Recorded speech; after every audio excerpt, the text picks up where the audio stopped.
fast, already try. Oh, beautiful counter to the takedown. Thank you for joining us tonight. No disadvantage to Zayef, but then he...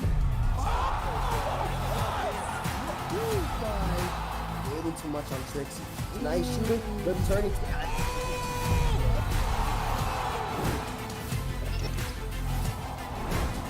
Watching on Twitch, watching on YouTube, watching from around the world tonight. I know the UFC isn't on right now, but guess what? The virtual octagon is here.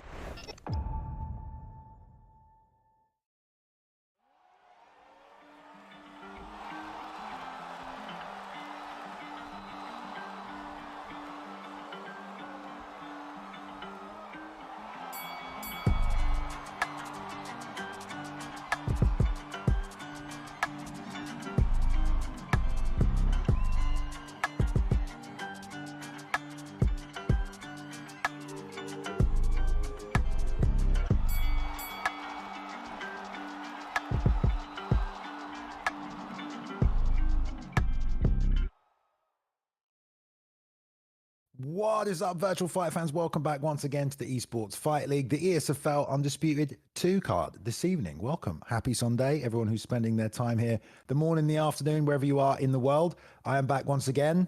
Balian, happy to be here calling another epic card of boxing action, mate. We've got some good stuff tonight. Obviously, we've got the doctor back as well, everybody. So let's welcome him in. How you doing, Doc? Ready for some more boxing, son? Yeah, I'm looking forward to this. We had the first card. We got the gist of how the game works. This time we get to see how they made the adjustments within what 4 days, 5 days. Yeah, there's been some adjustment. I already feel players online have shifted. People are getting better. Different strategies are coming out. It's fun as well. And we've changed some of the rules today as well, guys. So the format for certain fights and the layout of the card is going to be a little bit different this time around. We'll explain all that in a minute. But for now, welcome everyone. Hope you're ready for some more esports boxing action, which honestly hasn't really happened, I don't think, ever.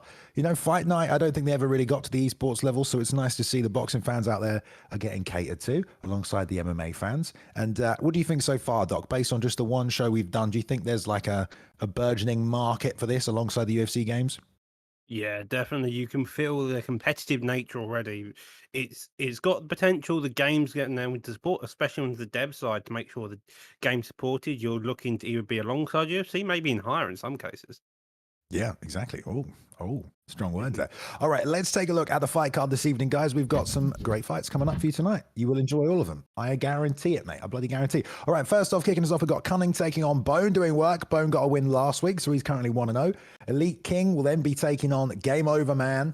Or just Game Over. I added the man. The man's not there. Woke Sports fans back after his loss last week, looking to take a W against Days Maker. Mufasa Smacks, I believe is how you say that. Taking on the Modern Man. Joby taking on Chief Den. Joby got a win last week. Looked fantastic. Suave Jamie is back after his loss last week, trying to get another win this week against Kenmore. And then the main event, love this doctor, mate. WordLife taking on Dabiken. What do you think of that? That's going to be a fun one. WordLife was meant to fight last week, but sadly that fell through. So he had Cunning up. But hopefully this time around we do get to see WordLife fight, and that's going to be a fun fight. Both of them know how to play the UFC game, so hopefully that can translate over. There we go. Right, just so you guys know, as we've got the fight card up, so the first 3 fights tonight are only going to be 6 rounds, guys. Fights 4 and 5 are going to be 8 rounds. Fight number 6 is going to be 10 rounds, and the main event will be 12 rounds, okay? So that is the current format we're following. The damage settings tonight are going to be on 1.5. We're going to keep the stamina at 1. It's going to be the same as last week, 180-second rounds and 1.5 relative time. So 2-minute rounds at a 1.5 damage modifier as well. So a little bit different here tonight, Doc. We should have this card move along nicely. Hopefully see some more finishes. And I think people in chat are going to be happy about it. But considering we're just getting things started and we've got a few fights to get to, and these guys are ready to go, should we go to the first fight? Yeah, let's get straight into this. Hopefully we don't see a decision this time, but with the welterweight class, I'm expecting they're going to be looking to throw leather to each other, put that aggression on them, probably also use a bit of that defensive footwork. Yeah, for sure. There's a lot of picks at welterweight. I've been sinking my teeth into the game now, I'm sure, as you have, as a lot of other people have been getting more hands-on time. Look at these online rankings here, though. 4 and 5 to 21 and 11. I mean, you know, these guys aren't having the much success, but I think the main problem people are struggling with right now is the defense aspect of the game, Doc, right? Yeah, the defense is the biggest aspect. If you master that, if you can master the footwork, making sure you're out of the pocket and able to then also use movement to really get your hooks going. Because if you move one way and throw a hook, that's going to come out quicker than if you're moving the other way and throwing that same hook. Yeah, for sure. I mean, it's easy to get your offense chained together, but it's the hitting, not getting hit aspect of the game right now that I feel some people, at least just in a general sense, are struggling with. But hopefully we'll get to see some defensive capabilities tonight. Like you said, it's about setting up your opponent. Judging the distance, I've really found is one of the most important things about this game. Not throwing too early, also not throwing too late, but being able to catch consistently at the optimum range for a fighter, knowing to move forward with a certain strike you're about to throw, or that your opponent would be in range that you don't need to move forward and crowd them. Because even things like hooks in this game, they're very easily crowded by someone being on the inside of them. Hooks just go on the back of the head, much like boxing in real life. But here we go, guys. The second undisputed card here at the ESFL. Great fight to get us started here tonight. Cunning in the red corner with the Arturo Gatti pick. And Kell Brook being picked up by Bone doing work in the blue corner. Well, Bone's already using that pullback. He's getting that jab established, holding that center octagon ring. And that's what he wants to be doing. It's just, as you mentioned, as we came in, it's about establishing that distance. Both of them are pulling back, so you kind of want to stay out the way of headhunting. So if they both continue this, maybe that lead hook to the body is going to open up. Let's hope we don't have an immediate halt to the action here. No, we're good. Got a little bit worried there for a while. Already Bone landing those left hooks on the inside. Gaddy, obviously a legend, going to be dealing with a bit of a reach disadvantage here. Going to try and get on the inside with that lead hook, but lovely catch.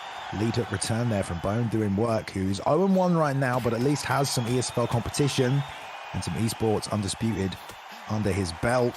Nice job checking with the jab, loading up on the power hooks there. There's a lot of gas being drained by Cunning there. Got to be careful with that and trying to get the lean back, but the body's opened up and he's making good work of it there, Bone.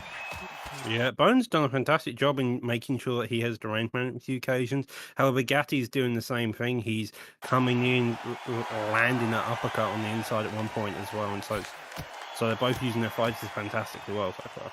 Yeah, I believe the delay we're experiencing right now is on the behalf of the person who is streaming. So hopefully, no, you can't get better internet for next time, but hopefully we don't get the choppiness.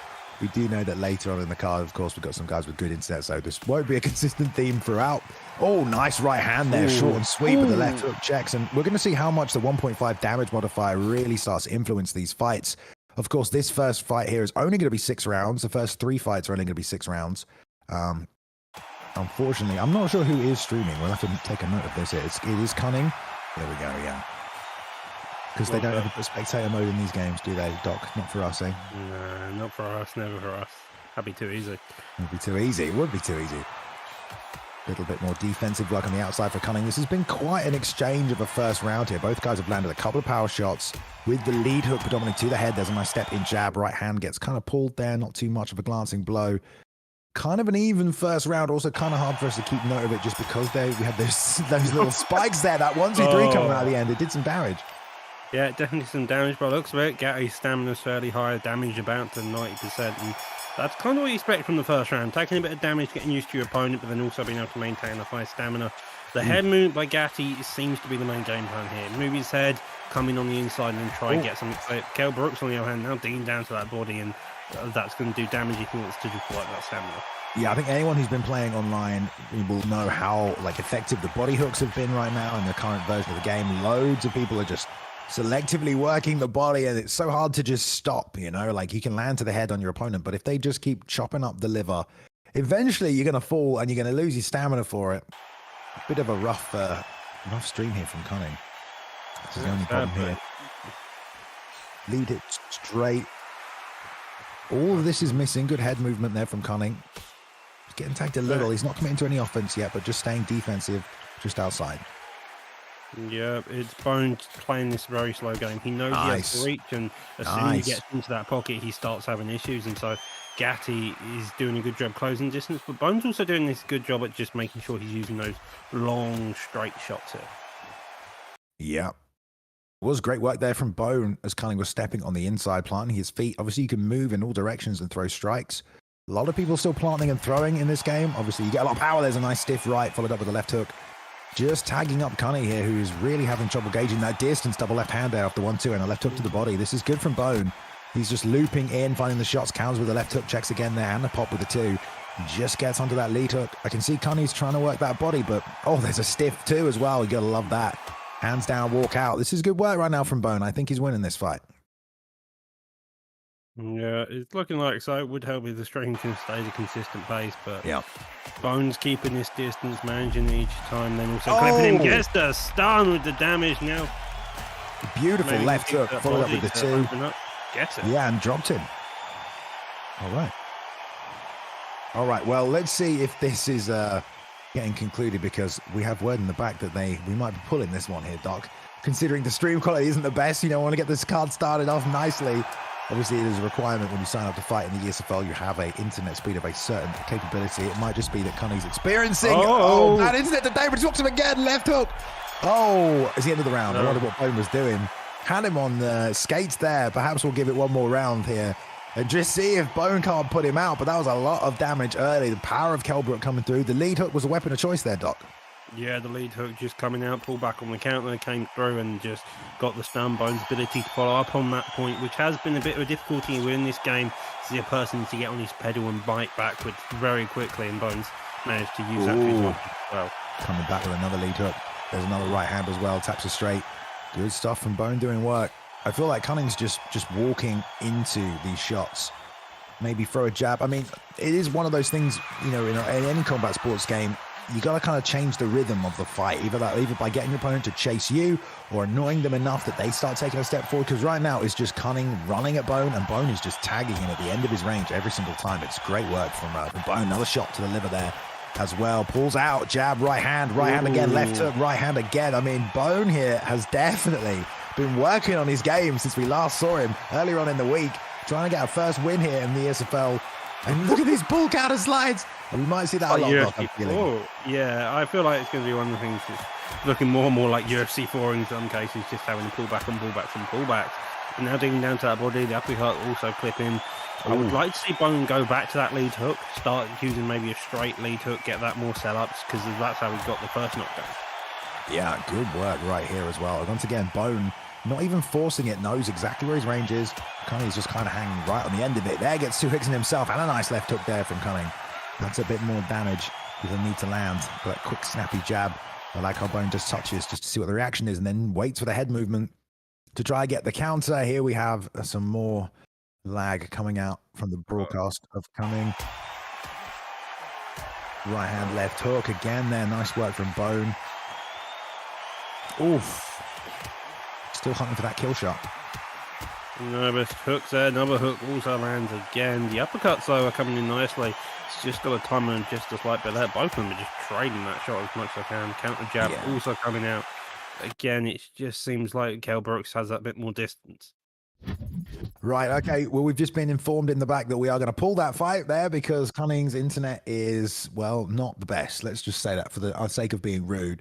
I think Bone was on his way to win that one, though. So I'm pretty sure that Bone will officially get a W for that one after the double knockdowns. Unfortunately, we couldn't see the end of the fight, but we care about quality here, guys. And we don't want you guys to have to watch a choppy arse stream, for the sake of one person's record, I guess, Doc, is the answer for that, eh?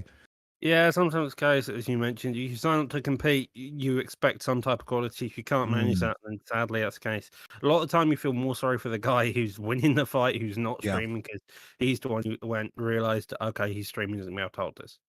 Yeah, exactly. At least it was the first fight, That's always good to know. This is where there's a new competitor as well coming to the ESFL. Obviously, we do ask the same kind of questions, but if you've never seen them before, you never really know.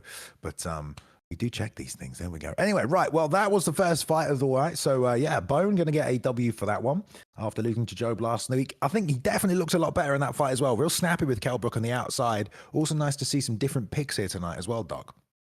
Yeah, it's nice to see different picks already. Not going to have the Robinson picks, hopefully. I think a lot of the competitors tonight have also maybe agreed to not go the meta fighters or the high-rated fighters. So hopefully we'll see a few more different types of picks here.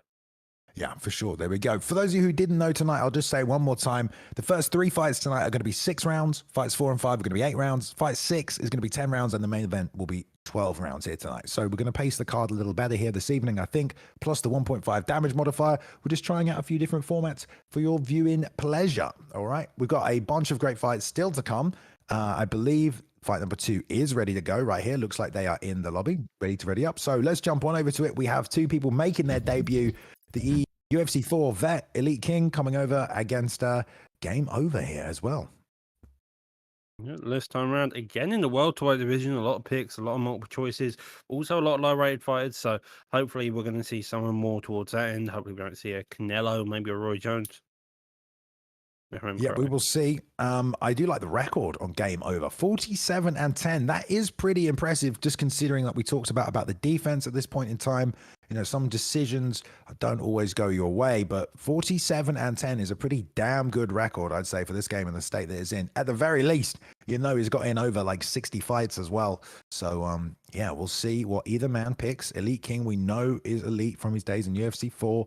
Never won a championship or anything, but has the experience here in the ESFL at the very least.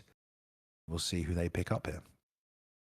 And sometimes just as you're going on from the experience, sometimes it's that experience that helps nerves, because suddenly you're in this fight, you're in this position, and even if it is on an exhibition card, you're still wanting to be good. And so it's just about making sure you're calm under pressure, under control, and you know what to do and when, even if things start going badly. Yeah, you are right about that. I mean, especially in this kind of a game where it is all about maintaining your game plan. Because the second you get away from your game plan, then you can start to let the other fighter back in the fight. You can let them frustrate you. So the nerves do play a bit of a factor here at the ESFL. You know, these fights go on the record. You only get to fight once every week, once every 2 weeks even, you know. So there is a lot on the line, a lot of stakes, even if it's not any like prizes or titles currently, you know, reputation. This is the highest level competition you can really get. And on the platform as well. So yeah, we're gonna see if either man could hold up. But yeah, in boxing especially, yeah, you get away from the game plan and things start to change. So let's see how they go. We got the Sugar Ray Leonard pick up here as well, and the Crawford pick. I do like it. All right, so I believe it's Game Over gone with the Crawford pick, and Elite King gone with Sugar Ray Leonard here. Nice picks indeed. Crawford in that stance of loose movement, very much applicable to have that jab, the hands low, and then if you circle towards either side, whichever hand you're circling towards, you can really get that hand popping off very quickly. Yeah, I do like the long stance here with the pickup from Crawford. I think that's Game Over. It's honestly hard to tell because once again we can't see the nameplates because the quality isn't the best. But let's just assume that. Okay, Game Over is Crawford. Perfect. Okay, so I am liking the movement from Game Over right here with the Crawford pick. Snapping the jab in the face of Elite King. Going to frustrate him there as well. Circling away from the right hand. We'll go into that liver shot side as well. Have to keep their hands down to address that. I know Sugar Ray Leonard is a hot pick right now on the rank scene. So let's see how that plays out. Stiff right hand there, I believe. But a little quick snappy jab. Those are good, but eventually you do want to start landing something other than that jab on those counter opportunities. I'm liking Crawford's ability because he's coming in with that jab and then backing out with that straight to try and set his opponent on to that straight and then trying to dig down to the body afterwards. He has feinted a couple of times now, entering into that pocket a bit more, but it seems like both of these guys want to play long and play with their jabs. Right. Love the right hand roll to the left hook to the body. That's always nice as well. Both guys still just trying to feel the range, find out what tools they're going to be using throughout this fight. There's a nice shot to the body there by Elite King, doubling up on that liver side. And again, we talked about it. That's a big weapon right now, that liver hook. That's something everybody is using. So eventually you have to get those hands down to block. Address that before it gets too much. There's almost a lead uppercut to the body there. Landed on the side of Game Over. Snapping off more though. Now looking for that pull counter right hand. Oh, those shots there. Almost round stealing at the end. Planting his feet and letting the hands go just a little bit is Game Over. Real close first round though. Yeah, very close first round. Does look like, to me, Robinson took that round, especially as you mentioned towards that end part. He had a couple of good moments. You start using that liver shot as well, and that worked really well because if you start mixing up that, then they've got to worry about your body, and then that can also open up the head. All right, here we go. Into the second round. Nice 2 to the body. Those straight to the body work nicely as well. Ooh. Again, the counter shot with the jab from Game Over. Early round still, but they do only have 6 to work here. Bit of a different format to what you're used to playing online, but you do want to get things going. Double shot to the body like that, then straight lead hook. Nice way to come back there from Game Over. And a long lead hook as he moved out there as well. That's real nice. Stiff right hand down the pipe, though, from Elite King. Gives it straight back. Oh, lovely. Lead straight. And again, the fade out, like you're saying, Doc, he's really hitting those fade back shots. Yep, now both of them engaging in that pocket. A couple missed shots there by Crawford. Robinson putting on this pressure again, and Not Robinson, to Leonard. Oof. Double dig to the body, but tripling up on the left hand is game over there. Step jab, not there. Left hook lands nicely though as well. Elite King, the one chasing down game over right now, but I do think he's kind of running into a bit more damage. As a result, nice touch with a double jab, straight right down the middle. Remember, at 1.5 damage here, guys, so things will start to add up a little faster, and these power shots land. There's a nice lead uppercut. It's not bad. There's a couple of jabs as well. It seems like both of these men understand the power of the jab, how it leads on to other shots, and they're using it quite effectively, making sure the jab comes first and then instantly, or waiting 2 seconds to then throw that second shot, which is allowing other openings because their opponent thinks that they're done with their shot selection, but then they're coming out and looking for this big counter. Yeah, I mean, the jab obviously is so effective for a number of reasons, but just within the context of this video game particularly, I mean, you disguise so many things behind that jab. You know, you can bait offense out, gauge distance, interrupt. It's definitely a weapon that everyone is going to have to make use of. Nice 1, 2, 3 down the pipe there, and the lead hooks just miss on the break for game over as Elite King takes a step back. But I don't know. To me, it feels like game over might be up 2 rounds right here. Quite possibly. On the note about the interruptions, though, if you do manage to interrupt your opponent correctly, you can actually do a lot of stamina damage because it kind of gasses them halfway through because they don't have time to put those shots. And if you land correctly at the right times, it just can kill your stamina, allowing you to put further pressure on as well. For sure. Yep. Stepping in there with the jab, closer distance, and put the 2 behind it. But good defensive work in this close range from game over. Hands are up right here. Gets away from the right hook. And again, we have Elite King trying to chase him down. Game over looking to set the feet. Fade back with that straight right, like you said. Just outside the range. Long lead hook that does miss there as well. Nice jab too. And wants to follow with the 3 one more time. Doesn't land this time though. Oh, right hand gets stuffed. The uppercut though in retaliation. Yeah, I am liking the work. Oh, there's the rear uppercut right there, I believe. Jab, jab, jab, continuously to the body now as well. Ripping away. Great work from game over there. I think it was an uppercut, Doc. Oh, it may have been. It may have been the hook. I mean, both of them would have been definitely kill shots. Lovely uppercut in retaliation by Robinson. Robinson's on the back foot. Probably wants to calm down for the rest of this round because after you've been stunned, you normally get stunned again pretty quickly. So you just got to be wary and make sure you're not being hurt too badly afterwards. What a roll. Turning his head right over with the left hook. Double right hand there as well. Game over, just able to sort of pick his way around the offense of Elite King here. Every time Elite King steps in to trade, you know, game over is just sliding out of the way and then finding these holes for his own shots. This is real smooth work with a lovely right hand there, loaded from the hip, that one. Cracked him nice and hard. I'm surprised it wasn't another rock. As Elite King is trying to step in, commit to this body offense, but we've got 10 seconds left here in this 3rd round, which is just about to hit the halfway point of this fight. Long 2 misses. Probably going to just wait to the bell on this one, but that is a game over round with that rear uppercut, I always believe. Yeah, that was it was a significant starter. He's kind of stated Crawford's got this game plan. He's going to now stick to it and now look to put on more pressure going on. He won the round. He got that stun, backed off for a bit, and now in this round, I imagine he's going to start with the same game plan. Well, he didn't win that round, according to the predicted scorecards there, which is kind of insane, but I guess that's just... I suppose. Yeah, I guess we're wrong, Doc. We always try and score these. It's just like, we might as well not even talk about it, to be honest. Like, who knows what's going on? Long shots, though, from the outside of Elite King.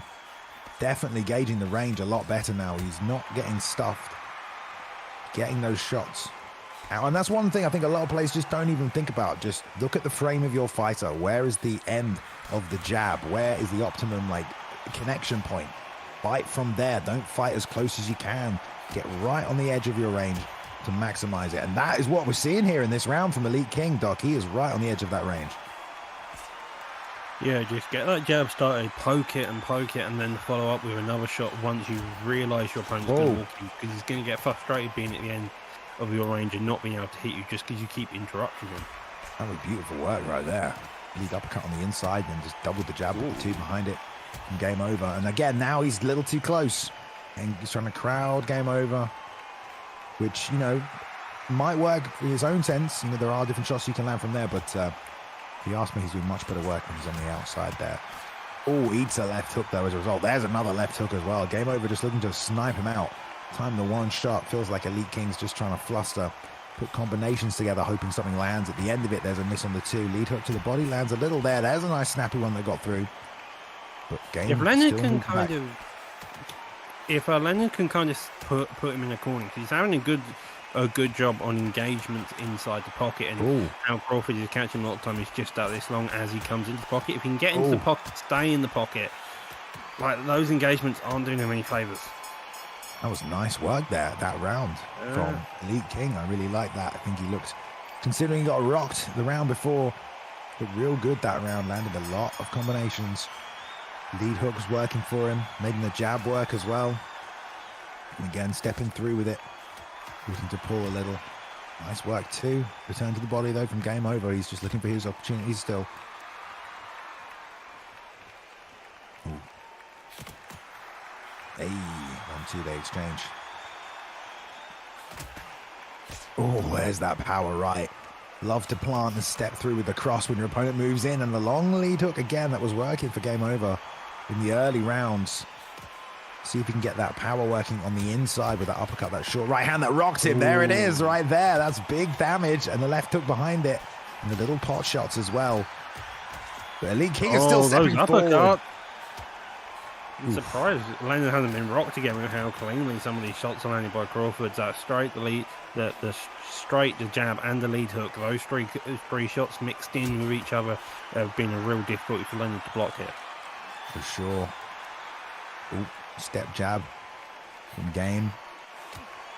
Both big missing on the lead hooks to the body, but still touch right now on the outside from game. Looking a little more calm.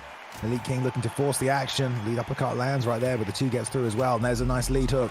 On the inside, the right hand rocks him as well. And he's throwing a combination left, right hook. Double jabbing up the center, trying to break through the guard, but it doesn't look like he will. Left hook to the body, but no knockdown here, which is crazy also on the scorecards that I know game over knocked him down, but he didn't win the round. Isn't it usually 10-8 in boxing? It's a strange one. He got the stun, yet the judges still gave it a 10-9 to the other guy. It's a bit of a weird one. These judges sometimes work weird. They're pretty much IRL, it feels like, at some points. Yeah. No, IRL, come on, they would know to score for that. That's ridiculous. Worse than that. But hey, it's just predicted. Oh, there's another lead hook. Let's see if he can stay up. The block gauge is still pretty high at the bottom of the screen. Yeah, end of the round there as well.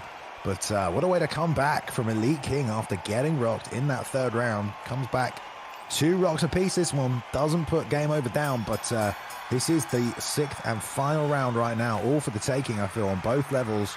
Elite King might be able to actually get a drop out of game over, or maybe he'll land that big right hand again and turn the tide back in his favor.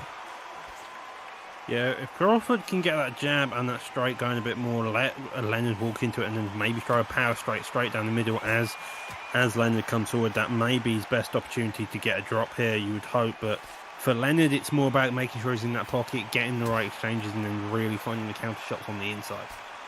Ooh, long right hand there, hunting it out from game over. Didn't land. Knows what weapon he wants to work with. 1, 2, 3 again. He's done good work with that, and he always fades back on the 3. It's very long on Crawford. He knows he can land it. Uppercuts on the inside, but Elite King is stepping to him, trying to get in his face, trying to throw that power right. Wants another kill shot. Double jabs his way on the inside. Nice shots to the body. Comes back with a left hook, but game over's covering pretty much all of it. Oh! Yeah, doubles up on that hook though there. Landed some good shots. Another one as well. And straight as well. Somehow he isn't on the mat, and impressive job by Leonard just to stand up here. Yeah, that was good work from game over. Piecing him up right there. Jab, lead hook, straight, and then tried to power one through. Great work from game over. This is how you steal a round right here. Going that left hook lands. Long and strong. Ooh. Found the home for the shots to the body. And then a little flash on the left hook that landed as well. Stiff jabs as well from Elite King. Not going out of this round yet. Wants to try and take it home. Kind of an even fight, I'd say. Pretty hard to score, but if anyone gets a rock or a knockdown, definitely this round and quite possibly the fight. 20 seconds left though, Doctor. Let's see. Maybe just go at each other and just look to spam hooks. Maybe 5 seconds left. And it's looking like Crawford just wants to maybe try and get that final shot. Double jabs away on the inside. There we go. Right, well, great fight right there. The winner will be Elite King right there after getting robbed and dropped early on. Let's see what the actual scorecards are because, you know, I guess that didn't get counted, that knockdown. I don't know. I don't think did he get dropped? I don't know. We'll have to see. I know in previous fight that we had to the scrap, someone got dropped. But I think feel like someone got dropped.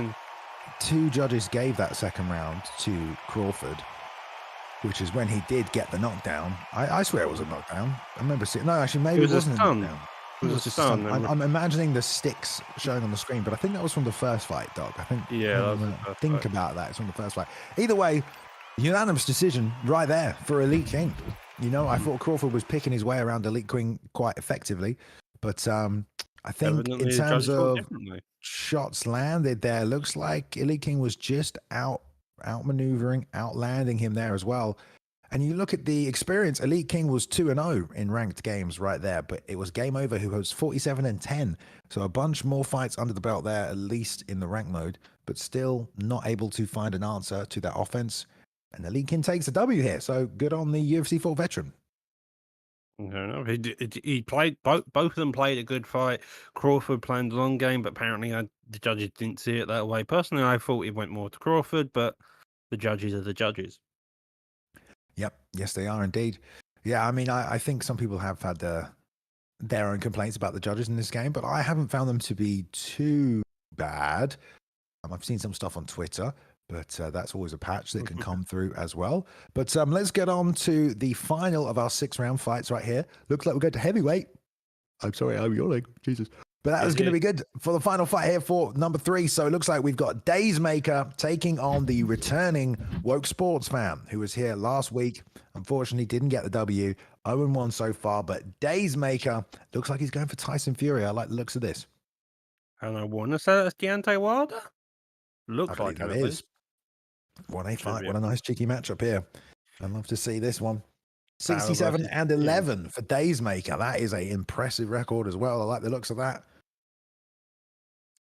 Maybe all he's done is play Tyson Fury, though. Who knows?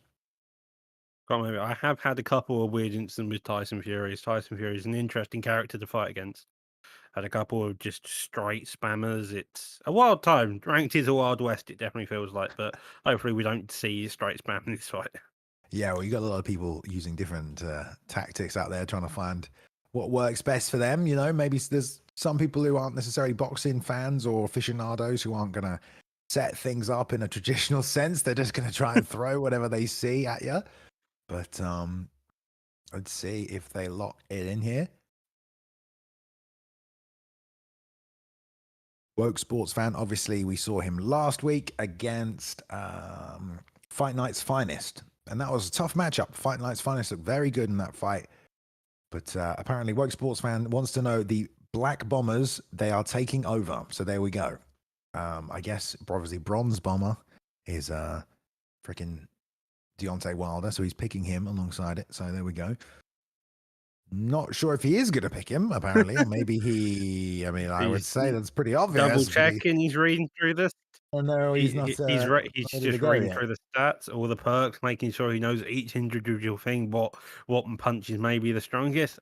Here we are. Now we're going to get it. Looks like there's a few Woke Sports fans in the chat right now, urging on their man. Locked it in. No countdown bugs this week, hopefully, as well. So here we go. I'm pretty sure Have you seen people doing this Eddie Hall challenge on YouTube as well, Doc? I've used Eddie Hall once. I never want to use him again. I used Eddie Hall against a mate who picked Tyson Fury. Yeah, I wish anybody luck doing a Eddie Hall challenge. He's mental and really slow. Sounds like fun, to be honest. We have a go at that. It is. All right. So, yeah, it looks like one sports fan locked in Deontay Wilder, who I have used a little bit. He is very good. But Tyson Fury, obviously, you got a lot of physical advantages in a matchup like this. The speed, the footwork, obviously the reach as well. Yeah, it's kind of like speed and precision versus just pure power in this matchup. It's just, can Wilder land that powerful straight, or can Fury make a good counter and drop him early? Well, I'm surprised the Woke Sportsman hasn't actually played any ranked fights yet. He's 0-0-0. I know he's been streaming on YouTube, so I'm surprised he's not tried any ranked? I don't know. I don't think it is an alt account. Seems to be his main account. So he may be playing quick fight, just not playing any ranked. I mean, because they did take out all the major weight classes in ranked. Maybe quick fight. Sure. I can't remember. Sure, we'll have to see. Love to stare down. We're getting to see all of the cinematic here as well. Have you ever had that bug where your controller doesn't work sometimes? No, actually, I haven't had that one yet. Yeah, I've had that one. I heard the producer in my ear just go, yes. So like, I wondered if that's why they won't skip it. But here we go. The Woke Sports fan in the red corner, picking up Deontay Wilder right here. Come up against Daysmaker in the blue with Tyson Fury. Tyson Fury already got that loose movement, looking to use that footwork and the long reach of him. Wilder sticking to that fitty guard very early on. I'm sorry. That was so nice the way he slid in there on the inside, dropped the 1-2, tagged the body, and got out of there. That was beautiful stuff from Daysmaker. Oh, I love the way the 2 comes out there as well from Fury. They're going to exchange. With Deontay, you really got to set your feet, make sure you get the range perfect for that right hand, and you saw a flash of it right there. That's a deadly weapon. I feel like this guy's used to using Fury and using the length here. Shot from him out on the outside. Lovely 2-1 as well. Tried to come back with the lead hook. Nice little leans out of the pocket as well. Daysmaker's looking real smooth. There it is again. 1-2 and the lead hook to the body. Beautiful combinations coming out. It's all very subtle. It's not much, but it's a lot at the same time, and an ability to do that and win you fights without taking much damage, like Tyson's doing here. God, he's so sneaky with it as well. Almost landed that pullback 2. Didn't really land clean. Jab just snapping the head back a little there. Doubles up on the straight right. Yeah, this just feels real sneaky here from Daysmaker. Oh, steps out, lands a lead hook to the body as well. As Woke Sportsman tries to close the distance. Seems to be taking his time here, Woke Sportsman trying to set up his jab, but there's a lead hook too that lands to the chin as well. It's just beautiful. It's also the fact he's not using his block a lot either, and it's more about the footwork and the movement, just making sure whenever his opponent wants to come forward, he's just sliding around his opponent and just clipping him every single time. Yeah, and Woke Sportsman not really able to land much of anything in that first round. Obviously at a disadvantage in terms of speed and footwork as well. And the problem is he's kind of waiting for Days to close the distance, but the problem there is Days comes in, closes distance and gets out before Woke can land anything. I feel like Woke's got to go forward a little more and he's going to have to move forward with those shots. Yeah, I think if he wants to put any pressure, if he wants to get any damage done on Fury, he's going to come forward, put that pressure on and try to cut the ring. Because I feel like if you don't cut the ring correctly against Fury, he's going to do even more damage than what he's doing now. Wow, I mean, this is real good from Days, real smooth. Tags a shot, leans out. Straight right doesn't land, but pulls into another one. Snaps a jab as well up the middle. Really hunting for that pull counter right now at the start of this round, but he is landing it as well. He took straight, and then a right hand behind it. Doesn't really land though. The hook comes around the back of the head. The uppercut's coming out to the body again, though. Fury managing that reach just nice. Just out of reach and getting some counters off. Straight coming out from both sides. The pullbacks, again, it seems to be mainly focused around his pullback and the movement that has been the main defensive techniques. Slide back right hand there as well. Ooh. Yeah, I mean, the hands are so low right here for Daysmaker. If there's one of those straight rights that comes through, it's going to do a ton of damage. But once again, the lead hook to the body, and that too from Daysmaker. It's been landing all night so far. Yeah, this is heavyweight, 1.5 damage, and you're fighting Deontay Wilder and handle that like that is some confidence in your range, man. Oh, there's a big right hand right there as well from Daysmaker. Snaps it right over the top. Still really pulling hard on that lean. It would be nice to see Woke try and get some body shots in as well. Once he's leaning back like that, there's still opening to the body. But the planting of the feet there, he's not able to land that just out of range every time. Yeah. There's a nice snapping jab. And 2 shots to the body there is good.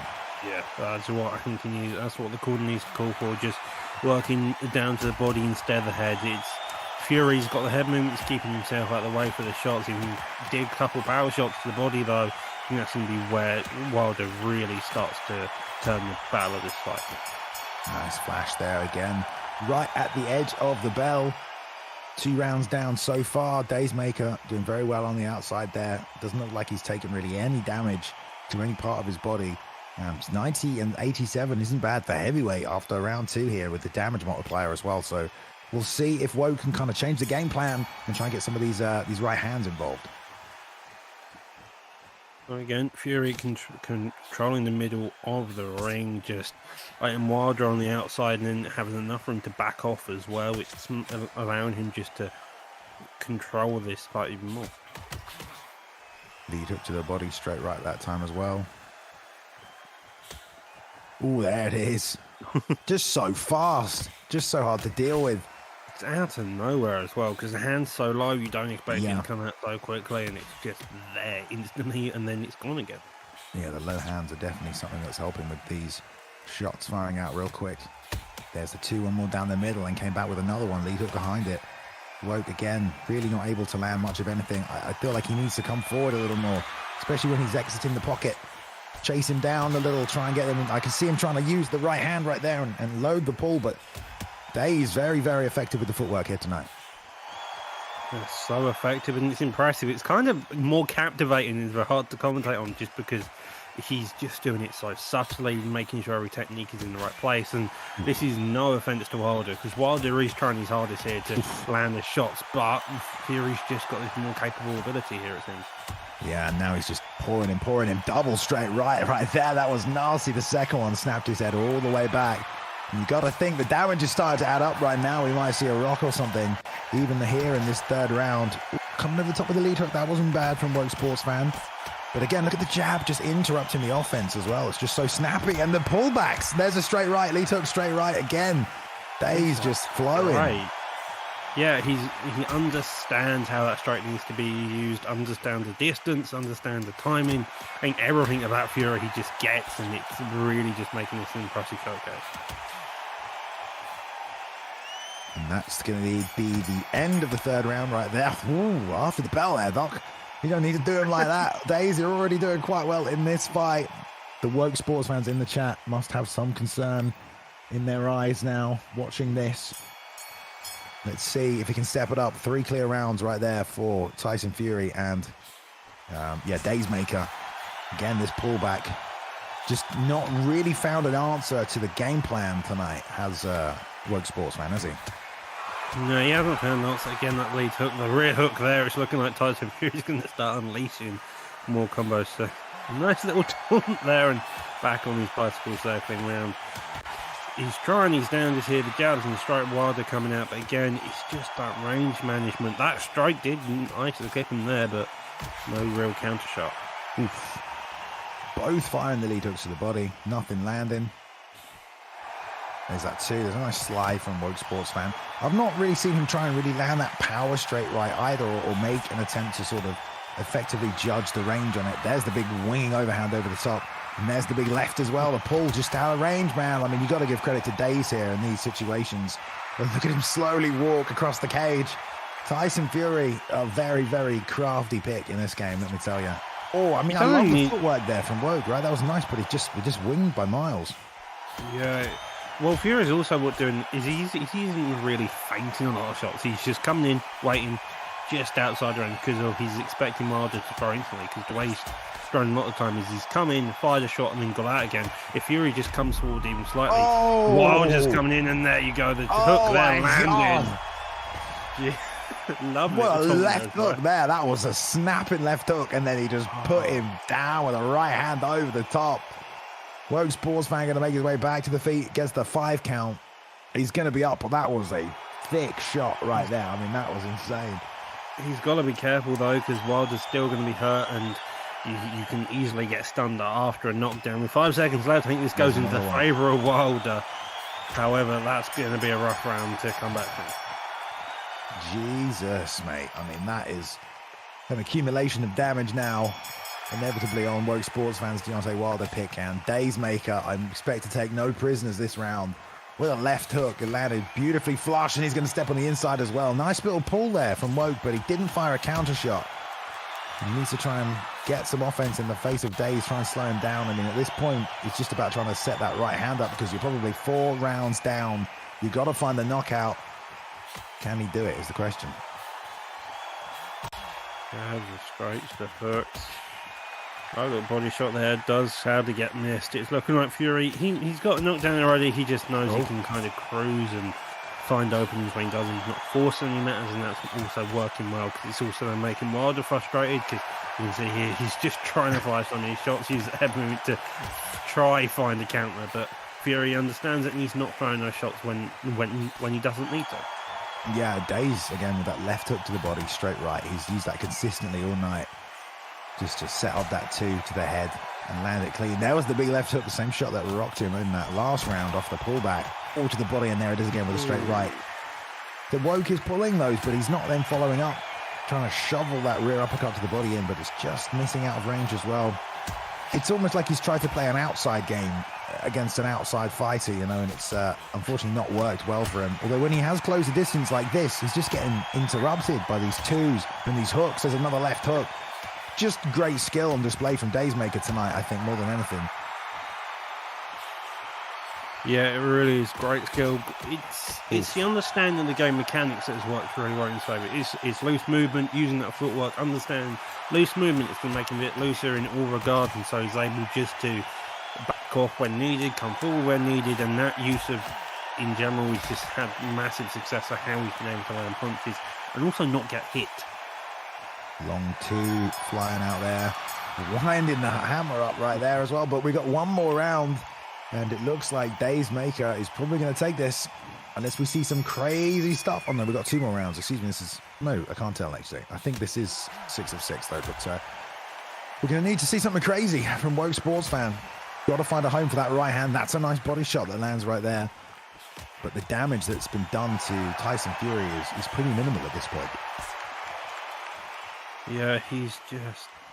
It's the distance. It's all about a distance Fury, and he's used it fantastically. I keep going on about it, but if you want to encapsulate how he's style in total, it's purely that footwork and making sure that he's in the pocket when he needs to be. And Wild just struggled. I think it's also because the way Fury's working is it's also by means of a pressure, the style. So he's putting the pressure on with footwork and then he's backing off, and Wilder doesn't really want to come forward a lot of time because of it.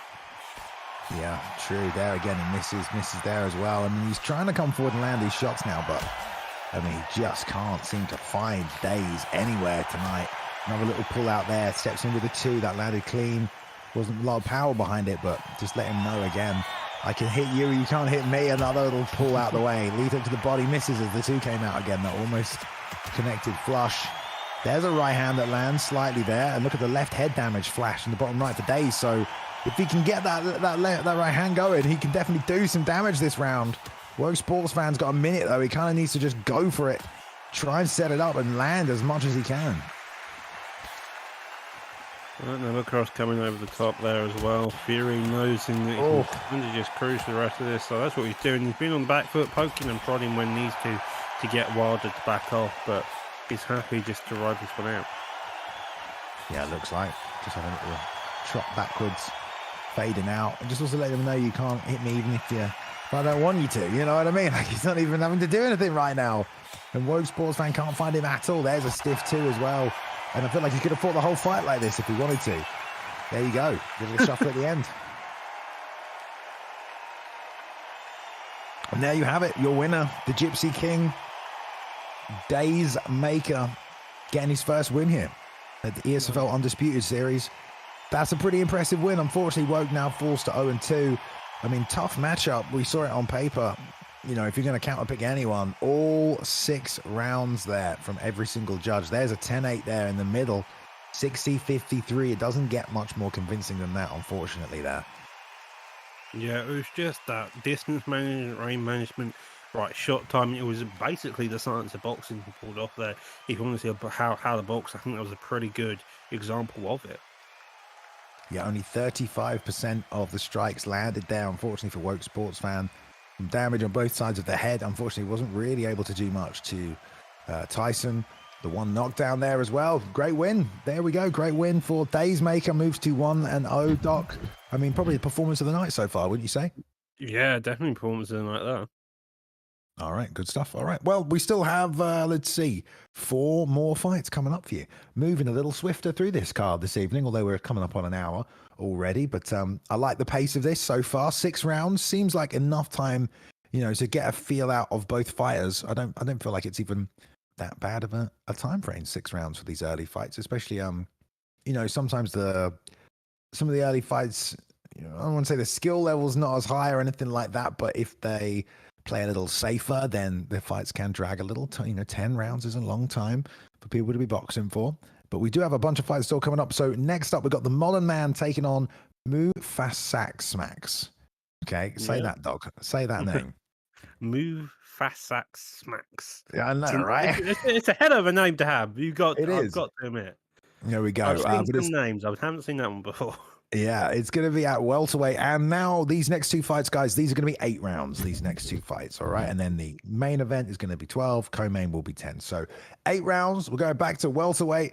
The Modern Man, Mufasak Smacks. Or maybe it's just an X in there. So maybe it's Mufasa Smacks, you know? I think that's just like, you know how people don't use a space, they just put an X? Yeah. That's something that happens, isn't it? There we go. All right, or just replacing one of the common vowels with an X sometimes happens. Yeah, exactly. All right. Counting it down. I believe that was a Sugar Ray pickup there as well. In the welterweight division, so one would assume it's probably one of the 2 Sugar Rays. Sugar Ray versus Sugar Ray, perhaps. Quite possibly. We'll find out in 2 seconds once the game loads. Yeah, we will see here. Lots of variety here tonight as well. Gotta love a Tyson Fury pickup. Who's your favorite pick on this game right now? Roy Jones, purely just for the way he plays. He's such a signature star. I'm enjoying a lot of Canelo, but Roy Jones. No problem there. Well, I was going to say Josh Taylor. I've been naming Josh. There aren't enough southpaws for me, to be honest. Usyk's one. I've used it. Yeah, Usyk's one. Yeah, Usyk is one. He's a little short though, but you do have a lot of like options to take the body and stuff. I mean, that almost plays into his advantage in his style. But yeah, Josh Taylor is the one for me. Cracking a few people, guys in chat. Who have you guys been playing in the chat as well? Let's ask you guys. Here's what we're waiting for this fight to get back together right now between the Modern Man and Mufasa Smacks. I would love to know. Is George Foreman on here? Foreman's on this game, isn't he? Not yet. I want to say I don't think George Foreman. No. Not in the I know Joe Fraser is. Yeah, Fraser definitely is as well. Muhammad Ali, he's one. Yeah. Joe Lewis as well. Yeah, Joe Lewis is in the game too. Morricano. Not Foreman. It's a lot of boxes, isn't it? It's a lot of boxes to get through. These guys are just still going through the picking phase right now.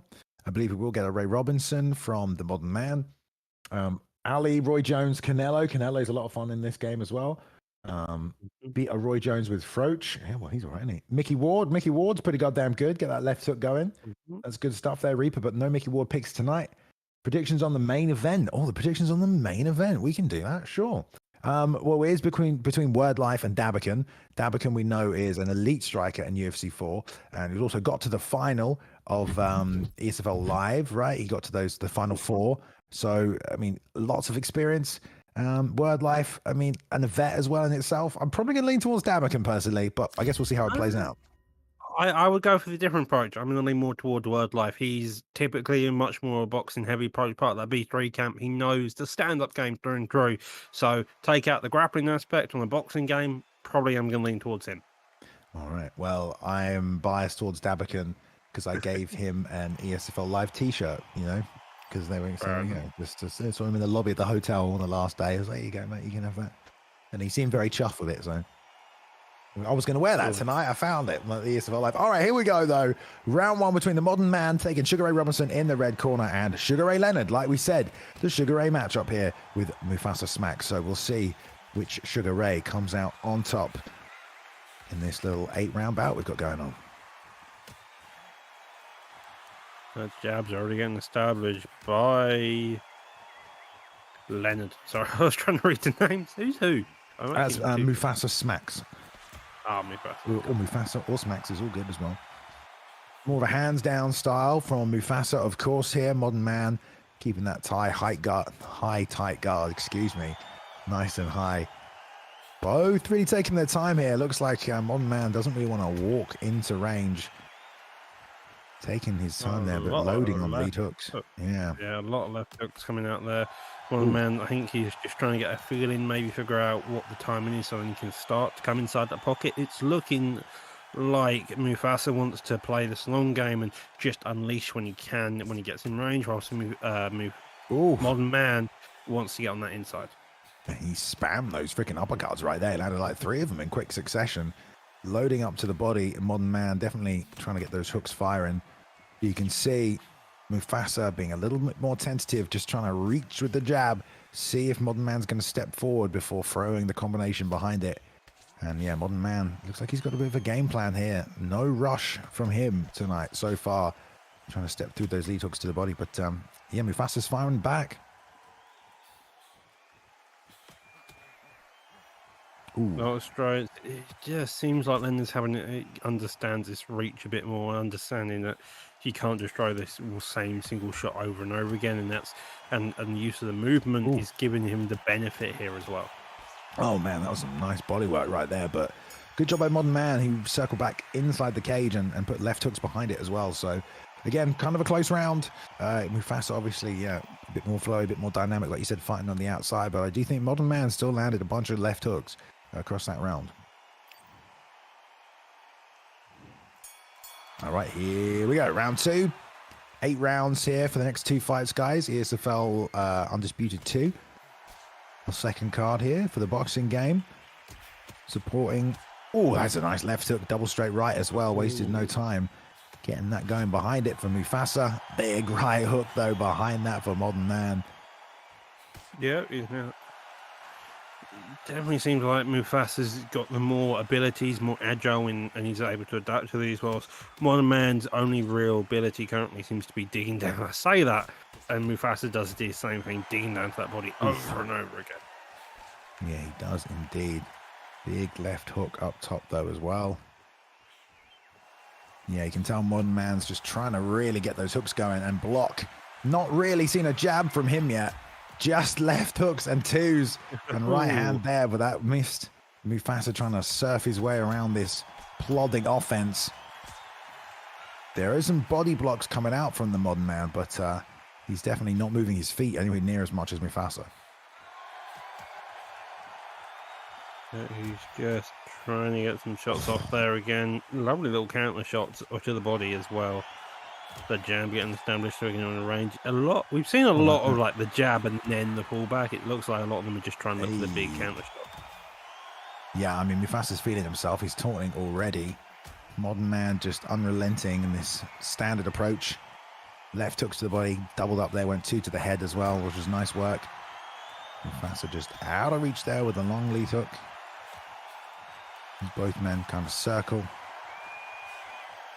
Yeah, it's going to be interesting to see what Modern Man does maybe for the rest of this fight, because he's kind of been on the back foot the whole time, content to slide away this high guard. I don't know if this is, still he's been doing enough in between to win these rounds. We'll see it about the halfway point. But that's the end of the second, and Mufasa definitely, I feel, more active, Doc. Yeah, a lot more active, a lot more pressure, and a lot more... He knows the shot selection and what he wants to go for. He's not just firing one shot over and over again, hoping it lands. He's mixing it up in between and digging down to the body. Modern Man, on the other hand, seems very much content to circle, be on the back foot with that high guard, and then you can come out with 1-2s, or maybe just, as you can see there, a bunch of hooks. Yeah, definitely. I mean, Mufasa's jabbing low, coming back up high with the right hand. He's definitely got some boxing understanding. Yeah, I mean, I'm not saying Modern Man doesn't, but he's definitely sticking to the basics of just getting that left hook going and using that as his main weapon here. Love the way Mufasa is jabbing high. Just feeling engaging right now. Doesn't seem to be in any kind of rush either as well, but it is hard to see which man is up, just based on how this game works as well and how they're scoring the damage of the individual shots and hooks, etc. Lots of jabs from Mufasa, but there have been a couple of hooks there from Modern Man. Anytime the range is closed, Mufasa tried to dig low with that straight right to the body as well. Didn't land it. All he has been able to land really is the jab this round. So he's going to have to step on the inside if he needs to. Lead hook, roll through, lead hook to the body, then right hand to the body. That was nice from Mufasa right there. Tried to go lead hook, uppercut to the body in a straight, but that didn't land. But that did, lead hook straight. Yeah, Same lovely as straight the, on the back. But it seems like Mufasa's best option so far is to come in towards the head, and then once he's in on the inside, just work hooks to the body, and it may be able to have better hope. Although, as I say, that modern man's also taking to the body there. Oh, yeah, now he's getting that left hook. There we go. Oh! This is what we talked about before the broadcast started and at the start of it, man. You have to address the body hooks because they do just keep adding up and they do damage. And a lot of players are just going for those lead body hooks right here, and you can see it. He's going to have to bring the hands down and block them because they do damage. Yeah, they do quite a lot of damage, and they also sap the stamina if you're not careful, and that's what if he's careful of getting another stun coming towards his opponent, using the hooks, maybe working more body, but the bell saves him, it seems.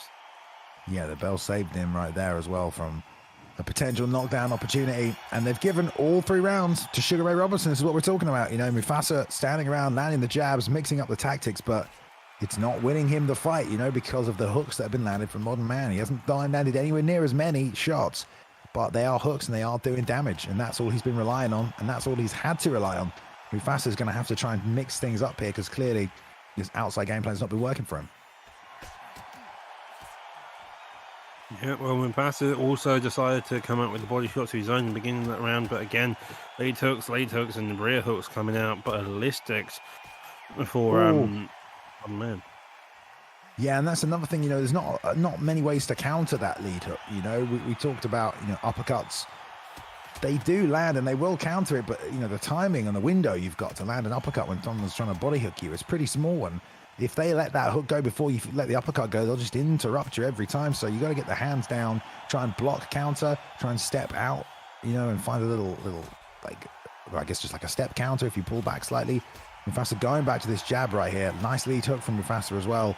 And there's these body hooks over and over again coming out, though. You know that's going to add up in the damage. We've got the damage on 1.5 here for these fights tonight, and you cannot take too many of those. Yeah, well, so far it's looking like Mufasa's created a bit more distance. I think if he's going to stand any chance of making a comeback through these rounds, it's going to be changing that distance up, making sure that he can find counters when Modern Man feels like he can go to that body, and just making sure he stays off of the outside. On the inside, indeed. Lead hook, winging out for Mufasa. Modern Man still just hunting for his own lead hook.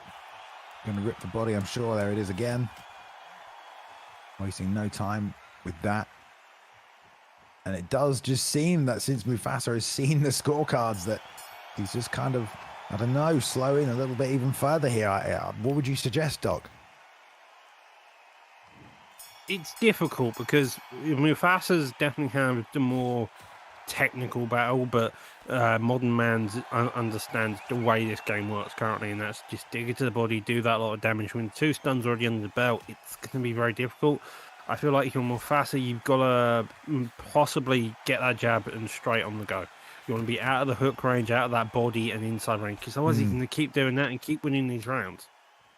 Yeah, I mean, definitely, like, you need to address those body hooks, either by blocking or just staying outside away from him. And then, like you said, firing the big 2 down the middle, give him something to eat on the way in.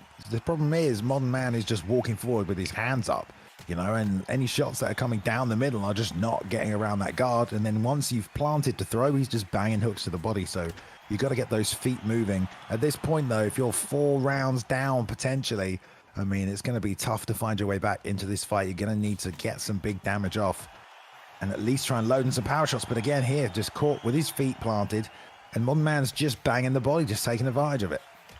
Yeah, he really is, and that's having success. Again, digging to the body again. It's just this rinse and repeat action. It's Modern Man just making sure that when he stops to plant and just throw, Robinson isn't wanting to move out of the pocket, and it's just working so much for him here.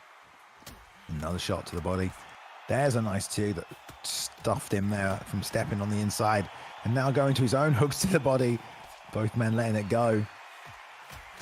I mean, it's a good game plan by Mufasa, to be fair. If he digs down to the body and then comes up on top, he's got a good chance of trying to get the quick speed coming out as well as to stun to then capitalise on later, because you can see the head is hurt somewhat because of the amount of headhunting Mufasa's done, just the technique of his ability to land shots cleanly, but the body of Leonard's probably isn't doing too well either. Yeah, I mean, He's now really beating the body, giving the taste of medicine, but Modern Man is just content to stand and block and just take those shots on the arms, and that's something that, you know, Mufasa wasn't doing. He was just kind of blocking high or trying to fire his own counter shots, so Modern Man got the wherewithal there to just bring the hands down. That's what you get from that super high guard there, just a real high block defense. You can just weather a lot of stuff. And Mufasa goes back to this jab outside game plan, jabbing the body now as well, which is good. He's landed, but it's just not doing enough damage, I think, at this stage.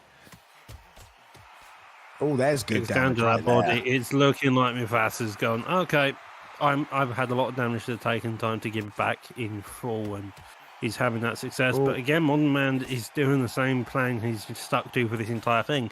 Same game plan, same idea, no matter what's happened. He's just timed at when to plant and then just thrown like a madman. Indeed. The hands down now, though, from Mufasa, which is just keeping him a little bit outside of that pocket. And you got to think, Modern Man's not really done that much damage to the body this round. Maybe try and circle to the left a little bit just to get away from that liver side, but then you are going into the right hand. And here we go again, just loading up on the body hooks is Modern Man. 4 in a row right there, double jab 2. That's nice and quick as well. Big straight right hand right there from Mufasa though. That works. Down the middle, there's another stiff 2. Jab lead hook to the body, right hand to the body, came back with a left hook, but this time just out of range is Modern Man. Ooh. Man, again, trying to dig down to that body. Oh He's my gone more to God. that loose movement, but again, it's Modern Man's ability just to come forward with his block up and just go, okay, my turn, and just win to that body. Basically, yeah. And that block gauge, you see it recharging there in the bottom left. There's some big left hook again, doubles, triples up on it. Just been the story of the night for Modern Man is the left hook. I can't believe he's still standing right here. Oh, there's another left hook. I was going to say, how has he there's a just straight been right. standing is still up? Jesus. And a little dance at the end. Yeah, Modern Man has got a tactic down in mind. A tactic I think some people have seen on ranked as well. I know I've had some talk about this with the Sugar Ray Robinson pick, where you just have the high block and you just walk people down. But it is on Mufasa to maybe have made adjustments to that at the start of the fight by trying to find ways around it. 60 to 53 now on the scorecards for the Modern Man. And Mufasa has just not found a way to take a single round off him at this point. Yeah, again, going to the same game plan, and Leonard's trying his damnedest here, but he's having a lot of just. It's an uphill battle, and he's got to dig deep to find something. He's been dropped now. He's had 3 stuns throughout this entire round, and Modern Man's still going good, holding that high blood, blocking when he needs to down low, but for the most part holding it against his head, and that's giving Leonard's difficulty in just trying to land any clean shots. Yes, indeed. A little bit of the outside game now from the Modern Man. I mean, he knows he's up. Why take the risk? You can just jab and move. I don't know if he might even go for the finisher after all the damage he did in that last round. But Mufasa not in any rush either to try and take him out of there. He's switched back to the normal guard now as well. He's got him pinned against the ropes, but he's not really been able to land much. Tried to dig to the body himself there, but the double hooks of Modern Man still keeping him honest once again. Oh, right hand. Yeah, it's just, I think Robinson's now more willing to not engage. He's got a 10-8, so he can take this round off. He knows he can come back instantly, but again, he's got predicted cards. It's still fairly high. Lovely job there by Mufasa, but again, it really is just an uphill battle. Yeah, I mean, he's got to win this fight. He's got 2 rounds to do it, so he's got to knock him out. He's got to finish him. I mean, obviously you don't want to be flat out aggressive, but there's a long 2 right there, and he's got to keep going. He's got to follow it up. You know, that's still white, that head health right there. That's going to take a long time to get down. Block is breaking through. Obviously, he can't see this on his opponent's gauges, but it's going to be an accumulation of damage at this point. He's got to try and find ways to stay consistently aggressive. I mean, I just don't know if he's gonna be able to do that. Now he's just got 1 round left, and what can you say other than Modern Man's game plan has been working out perfectly for him. He wants to come in, block, and just bomb hooks, and that's what's happened, and that's what's working. Yeah.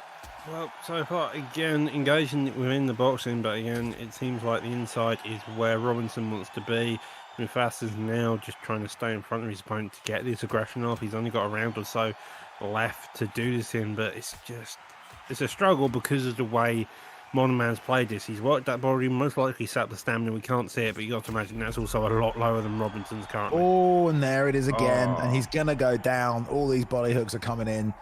Mufasa somehow still on his feet. Jab, tries to set his own right hand. Modern Man, though, gets another rock.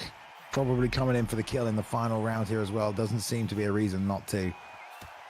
Trying to shove all those hooks in. There we go. Done a Ooh, lot body. of damage, and it's just accumulated to this point where Modern Man can just go more and more to that body. Only just managing to start away by the footwork of Robbins by Leonard, but again, those hooks have been the story of the games so far. Yeah, and we kind of saw it early on from the first round where he was just only going lead hook pretty much. There's a nice two. And you can appreciate that Mufasa has tried to box and find ways to box him. But, oh, there's another right hand. It's just not been enough. It's just nothing compared to all these hooks that have been accumulated. And there he goes, takes a knee. With only a minute left in this final round anyway, he might just give it up and decide not to give up here. No, he wants to get up. Not giving up. Let's see if Mufasa We've got to be can, wary, though, because coming out of this, you're going to instantly just take so many shots, and you're very loose to damage. But coming out aggressively, that's a scary move, as you can see. Getting that stun now coming forward again. Hooks coming out over and over. Yeah, there's a lot of taunting going on here, which is, I don't know if it's necessary at this stage. I mean, what is it? Did he offend you, bro? Like, what do you think? What's going on? You made your point. I don't know. Here we go. Yeah. But there we go. Gets to finish in the final round right there. Good performance there by Modern Man. I mean, like we said, came in with the high guard and just trying to load the left hooks. Unfortunately, Mufasa not able to find an answer for it. Couldn't get his feet out of the way. And good job sticking to the game plan for Modern Man there and just accumulating the damage until he was able to put him away in the final round. Yeah, it was just, he started out the game plan, he stuck to it, he just kept going forward and forward and forward, digging down to that body, controlling each round, and the judges even go to him on the scorecard, so he had no need for that. He was just adding insult to injury on the KO there. Yeah, there wasn't even that many different, there wasn't that much of a difference in the shots landed. You know, in fact, more power punches were landed by Sugar Ray Leonard there and Ray and Mufasa, so it just goes to show Modern Man wasn't even powering those body hooks. He was just throwing the body hooks as they were. And in fact, there were more body hooks landed on the side of Mufasa. He landed 128 to about 78. I think, again, it's just those hooks, that lead hook specifically to the body. It does a ton of damage, and we basically saw that in that fight. Mm-hmm. It was just over and over again, just a lot of the lead hooks opening, Mufasa struggling to make any good reads on it, and it was textbook. Indeed, indeed. Well, I mean, I have noticed a lot of people in chat have been giving their opinions on Sugar Ray Robinson as well, some of the other fighters. I'm being told it's a lead body uppercut, not a hook. All right, Pride. Well, thank you very much. I thought it was a lead hook. There we go. Thanks for clearing that one up. I feel the animation is a little slightly different, but there we are, lead body uppercut. Because the uppercuts to the body weren't OP on UFC 4. We didn't see that at all, you know. I mean, they're a lot harder to land, of course, as well. There we go. But it goes back to that point, man. If someone is spamming those, you just got to bring those hands down. That does. I mean, I've played a lot of people on this game who want to spam those body hooks. You can bring the hands down. It helps a lot. You can also keep the feet moving, step out, make them whiff for a while, throw straight shots down the middle, jab, just one jab, step out. There's ways to find ways around that game plan. Obviously, Mufasa tried that, and Modern Man was able to be successful with it here tonight. So we'll see if anyone else comes with a similar game plan with the lead body uppercuts right there as well. And we'll see how it plays out. But we're moving on to fight number 5 here tonight. I'm getting told no in chat. Here we go. Moving on to fight number 5 here tonight, which is also going to be 8 rounds. And we've got Job coming on back to take on Chief Den right now. So Job, want to know. Good to see him back going into welterweight here. So let's have a go. Yeah, hopefully we don't get to see 2 Robinsons. It would be nice to see some few other picks instead. Is that 100 to 21? I'm reading on that record, or am I blind? Yeah, that's pretty good. It's a pretty good record between these two guys right here. And nice to see they've been grinding the old rank modes right there. Now we've got Cheeston versus Job. We saw Job on the last card, I want to say. He looked very impressive. Yeah. I want to say he was fighting Bone. I think he for Bone. Yeah, you're right. Bone doing work. Took a decision off him. Was a good fight. That was our first fight of the evening as well. Yeah, I believe I was impressed with Job as well. Did a good job. But that's a lot of wins to get in such a short amount of time, isn't it? 103 to 21. That is pretty goddamn good. 82 to 10 is pretty similar of a record as well. Like, look at that. We've got the Crawford pick here from Job, I believe, and Chief then took. Who was it? Leonard? Leonard, I think. There you go. Job with Sugar Ray Leonard and Chief with the Terence Crawford pick. So let's go. 8 rounds again. Already off to a fast start between these two. Jesus. Chieftain already just coming out looking to box his head off. A lot of the pullbacks as well. Straights, lead hooks. Just he's stepping in with the straight and then pulling back on the. He's stepping in on the jab and then pulling up with the straight. Lovely work right there. Flying on the outside, step back, sliding and nailing that 2 there as well. Oh, 3-2-3. Lovely boxing combination that's making it work for him right there. I love the left hook when you slide back. Really turn the hand over as well. But Job looking real tight already.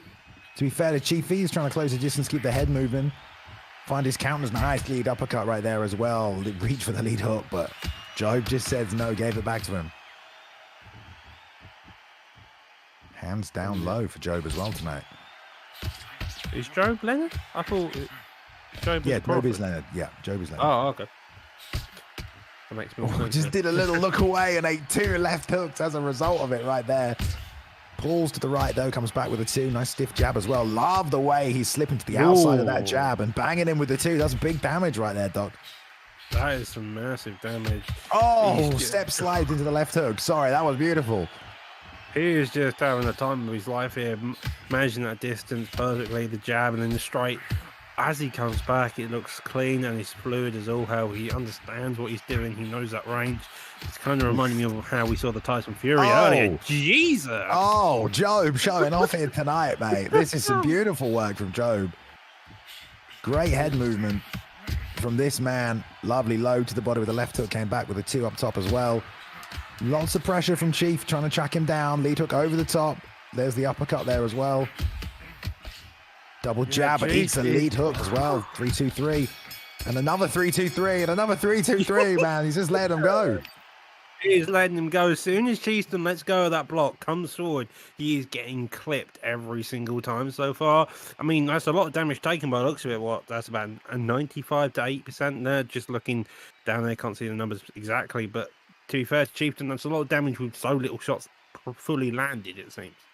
Yeah, well, Chief is also just walking straight towards him now. I mean, this is where you need to break the rhythm. Step in, step out, jab, then step out. Like, get Job to change up the, you know, just the I guess, the cadence to his striking, because all he's doing is just walking forward and Job's just walking backwards, tagging him. So let's see if Chief can change the rhythm, maybe circle a little rather than go forward in a straight line as he comes right at him in a straight line again.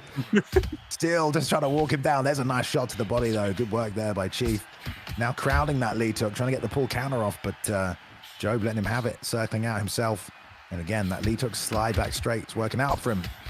I feel like with the pace that's currently going, the first person to get a stunt in this fight is going to be the winner of this, just because of the way they're going. They're just coming back and forward at each other, and it's just neither of them wants to take. Sorry, I'm just laughing that like Chief is just won't stop walking him down, even though he's getting tagged. He just wants to get in his face. Yeah, with Terence Crawford as well, it's an odd choice, I've got to admit. The man's got 90 above in his jabs and straights. His hooks and uppercuts are about high 80s. But if you're Terence Crawford, you've got to lose movement, you circle around and you look forward. You don't just walk forward like he's doing now and just get tagged over and over again, it seems. Yeah, he's landing a few shots himself as well, but there's some nice 2s down the middle from Job. That 2's working for him. Covering high, tries to step with the jab, pulls out of the range of the lead hook as well, and jabs him on the outside. He tries to load to the body, catches his own lead hook and 2 right there as well. As Chiefy tries to move in, and now he's just moving his head and planting his feet a little. Looking like he might change some of his plan of attack, but still coming at him non-stop right here. He's got to be careful, man. The damage is going to build up pretty quickly in this one. Yeah, still the same method going. I feel like if I'm Chieftain, I want to change my game plan up. I really do, currently. Still going forward now, digging down to that body, coming up top again by Leonard. He's having a lot of success here. Up, down in all motions. It's making it difficult for Den to also make a read on the block. That head movement towards the back as Chieftain's coming forward as well, is allowing a lot of openings to come out. And again, that forward moving jab into that backward straight has been one of the main combos of the night. And as you can see it here, it does a lot of damage at throw, and it's very simple.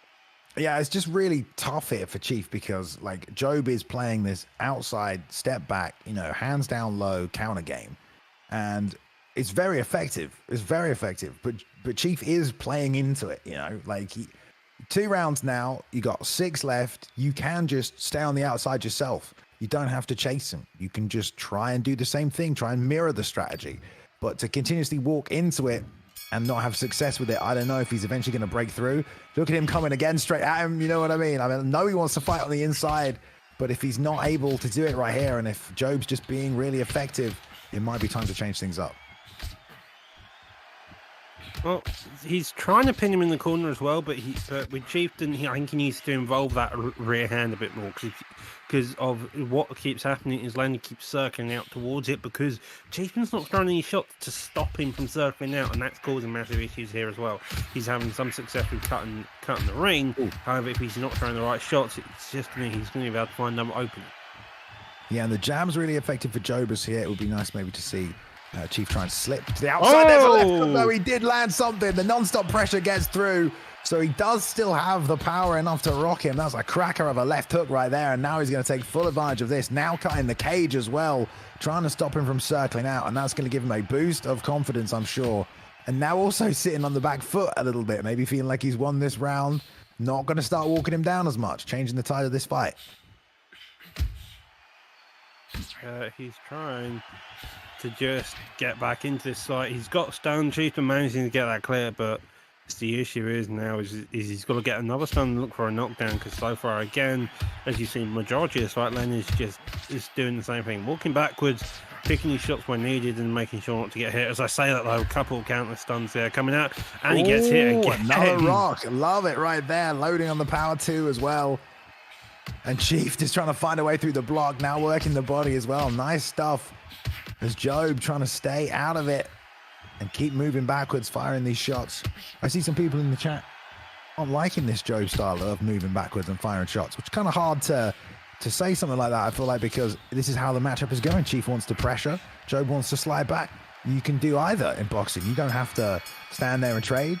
This is, you know what I mean? Like, yeah, like sometimes I can't deal with these kind of people. Cut the ring, use the footwork. This game is all about footwork, and you can't get that down, you're going to struggle. If his opponent didn't come forward, he wouldn't move back. If his opponent stood there, then it would be a different fight. Like, it's not one person, you know what I mean? Come on now, guys. All right, great work, though. Great work by Chief for countering that game plan of Job right there. Big left hooks landing twice, getting the rock. That's definitely going to give him some confidence going into it. Job, I don't think he's really going to change the game plan necessarily now. He's been hurt in this way. But we just got to be a bit more diligent with the offense, try and bait a few more things out. But still two rounds. They gave those rounds to Job anyway. So, I mean, it doesn't really matter if you get a rock. Apparently, in this game. Apparently, it doesn't matter if you get stunned. It's an interesting one, got to admit. There we go. More left hooks coming out, though, from Chiefy. He's trying to hide behind that high guard and just play a little peekaboo with the left hook. Job going back hands down style here. Eats another left hook right there. Tries to fire his own. Nothing doing. Little snap jab. That's working as well. And digging down to that body as well by Chieftain. Having a lot of success in some cases. 2 stuns in the previous round will definitely give him the confidence, especially after the last 2 to 3 rounds have been mainly him coming forward and struggling to find on the inside here. Yeah, Chiefy's trying to plant his feet, roll the head right here. I can see that he's not always trying to pressure, but, you know, someone like Sugar Ray Leonard's very good on the outside as well, with that long jab. But you can always slip the jab, try and land a straight in return. We'll put the right hand over the top of the jab as well. See if he can find an answer to it. Looks like he's still just trying to crowd him right here, cut the cage a little bit there as well. That's nice from Chiefy, and just play, again, a little peekaboo with this left hook, trying to fire it right down the side of Joe, who's there. Again, just playing the range perfectly, really. Nice step out to the left hook straight. I mean, that's just really nice. Oh, another straight. That's just good angle cutting right there. That's great work. I think Jobin may have made a read here because Den's leading a lot with that lead hand, as you can see there, coming out again, spamming it a few times. If he can avoid that lead hand, walk more towards the outside and then fire his counter shot of his own, he's going to have a lot more success. That lead hook it seems to be coming to a battle with lead hooks here. Yeah, and now you see already, I was going to say, the right hook coming out from Chiefy. That's what he can do to catch him if he starts to move to the left, and now he's throwing the right hook instead. So, again, adjustments already being made from both guys. Loading up on the left hook.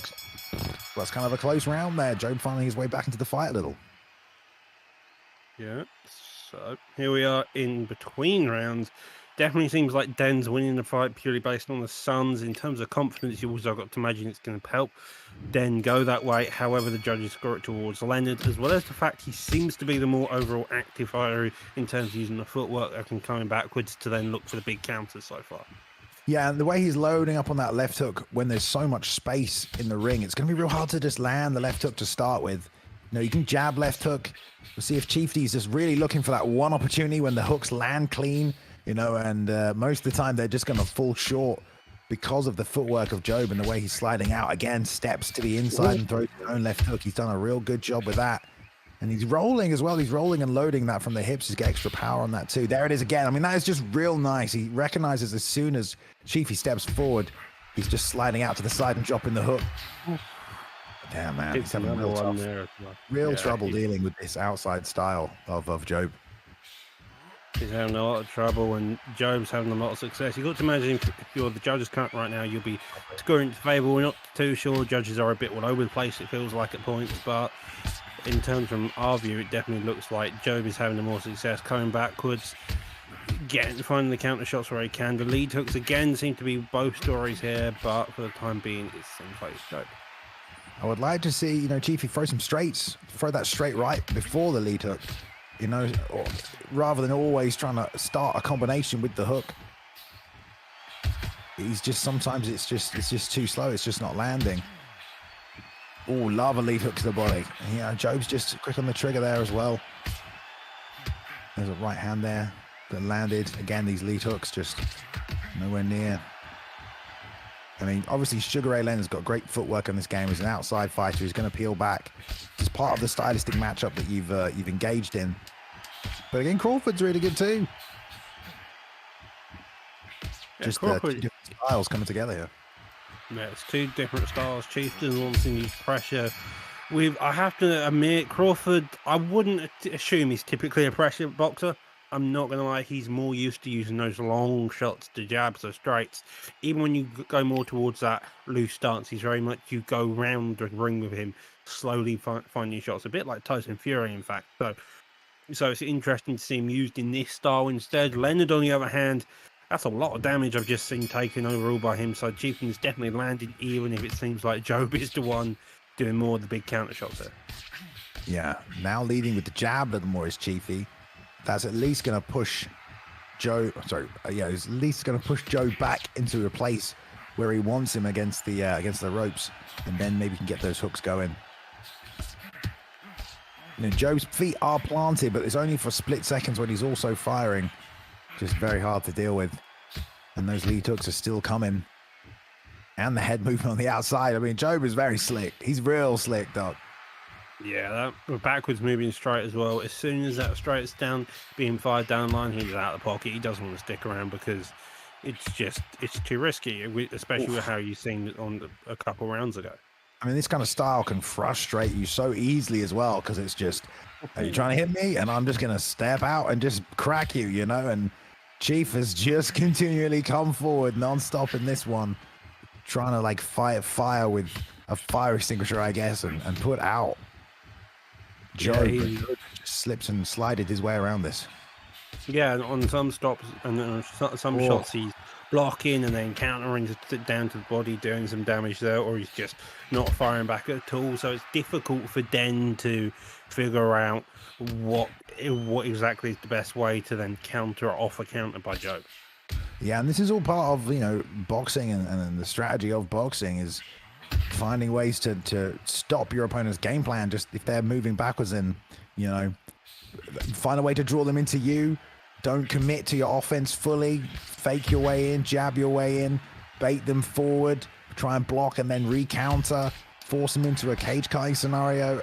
It's tough, of course, for someone's doing hands down style, but you know, Chiefy has the option to go hands down as well, but he's not. He's still just walking down with this high guard, trying to blast these hooks, and he landed a few right there. He has got through with it because he has got a few rocks out of it, but Job just being I mean, look at the damage. Job has taken a lot of damage though. It's not like he's not been getting hit right here. It's been hit quite a lot, but it'll be interesting to see Dens as well, if we could have done, just to see how different it would be, how close overall is, because it definitely seems like he should be quite badly hurt.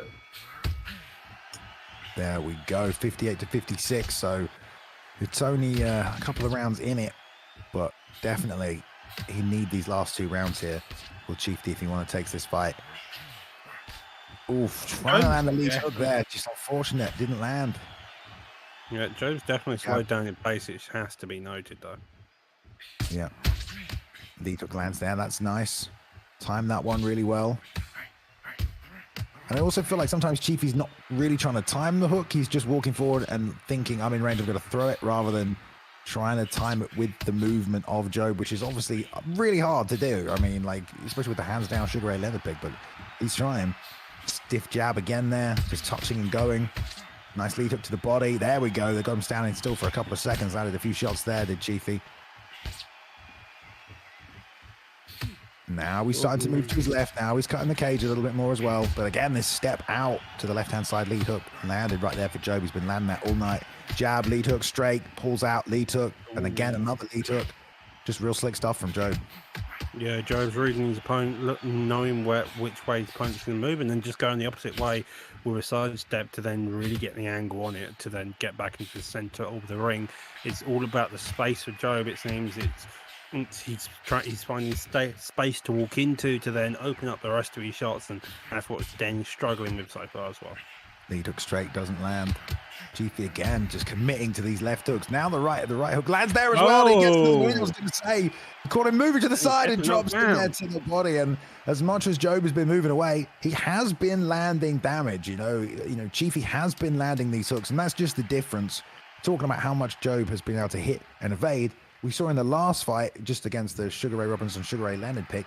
You know, the Robinson player the Leonard player outlanded the Robinson player, but the Robinson player was landing hooks, which do more damage, and eventually he broke him down and finished him off. We're seeing a bit of this now with Chiefy.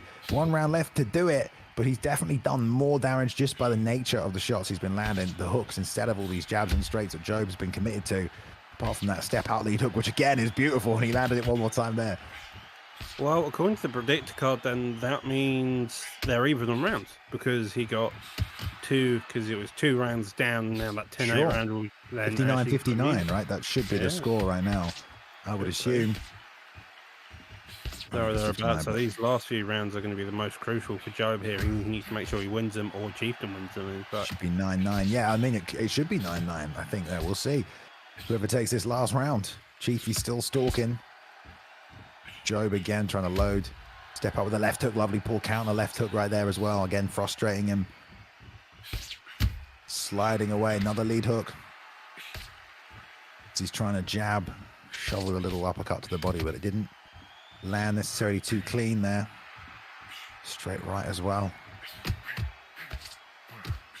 Man, you can tell these two are focusing in for this final round here.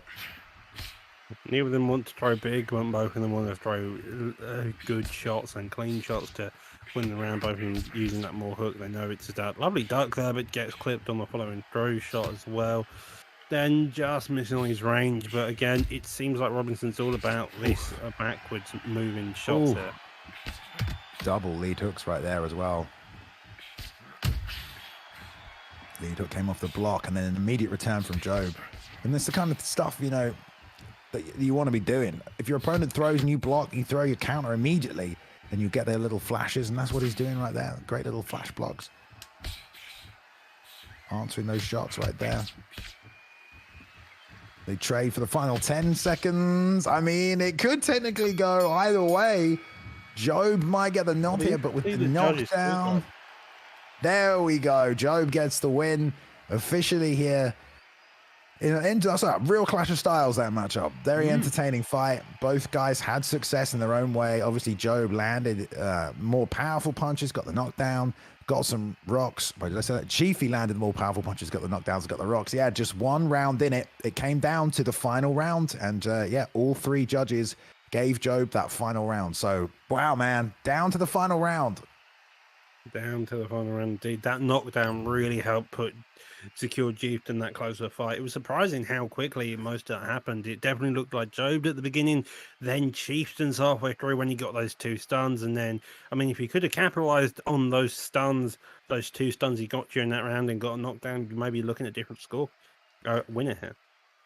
Some people in chat saying not even close. It literally could not have been closer. It came down to the final round. Like, I'm gonna stop reading chat tonight because some of you guys are just like saying some really stupid stuff. All right, here we go. Anyway, we got 2 fights left: the co-main event and the main event. And they should be good. They should be real good. So co-main is going to be 10 rounds. The main event is going to be 12 rounds here tonight. Still staying at 1.5 on the damage modifier as well. Thank you, Ruthless Oni, for coming in as well with the raid, bringing in those 23 people. Thank you very much. We have 2 fights left for you tonight here at the second Undisputed Card for the Esports Fight League. Nice turnout tonight. Lots of new people coming in as well. So we hope you're enjoying yourselves. This fight is ready to go. So we have the return of Suave Jamie, an ESFL legend here on the UFC. Came second place at ESFL Live as well.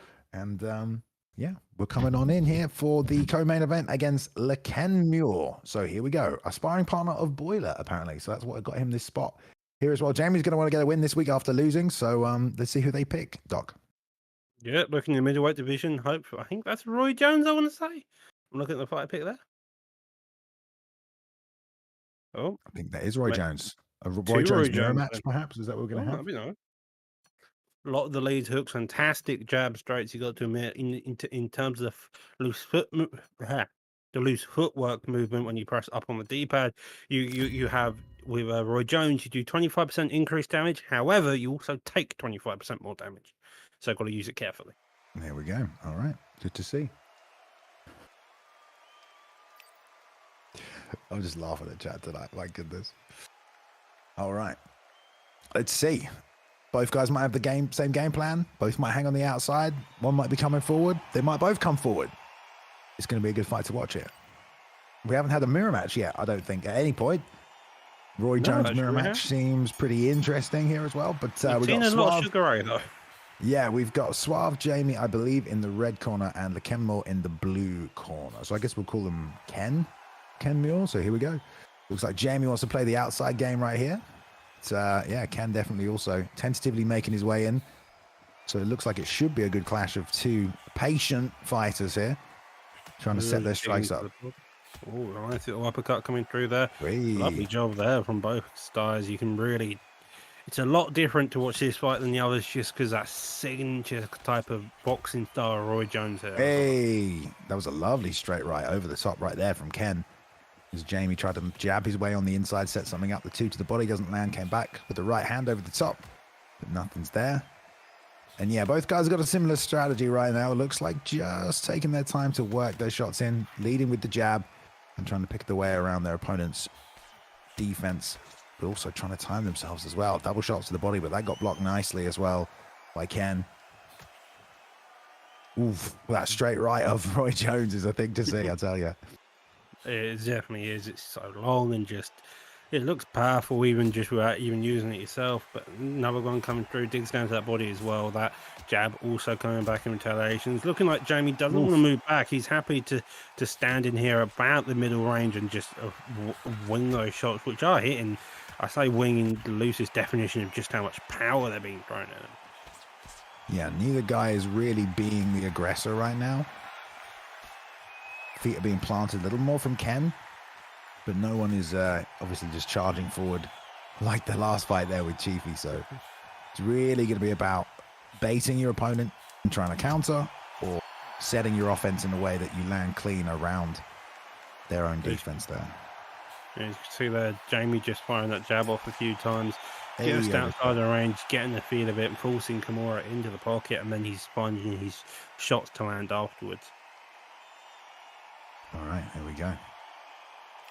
Good first round. Both guys with a similar kind of game plan. I like it. Two's landing over the top there for Ken. Let's see if Jamie finds a way to address it. Can slip to the outside, try and fire his own two back in return. Or maybe just try and jab, bait the two out, and then come back with body counter. It's also there for an option there. Is that two one more time? He's circling to the left. It's going to go into it, but it also means he can step to the outside of it.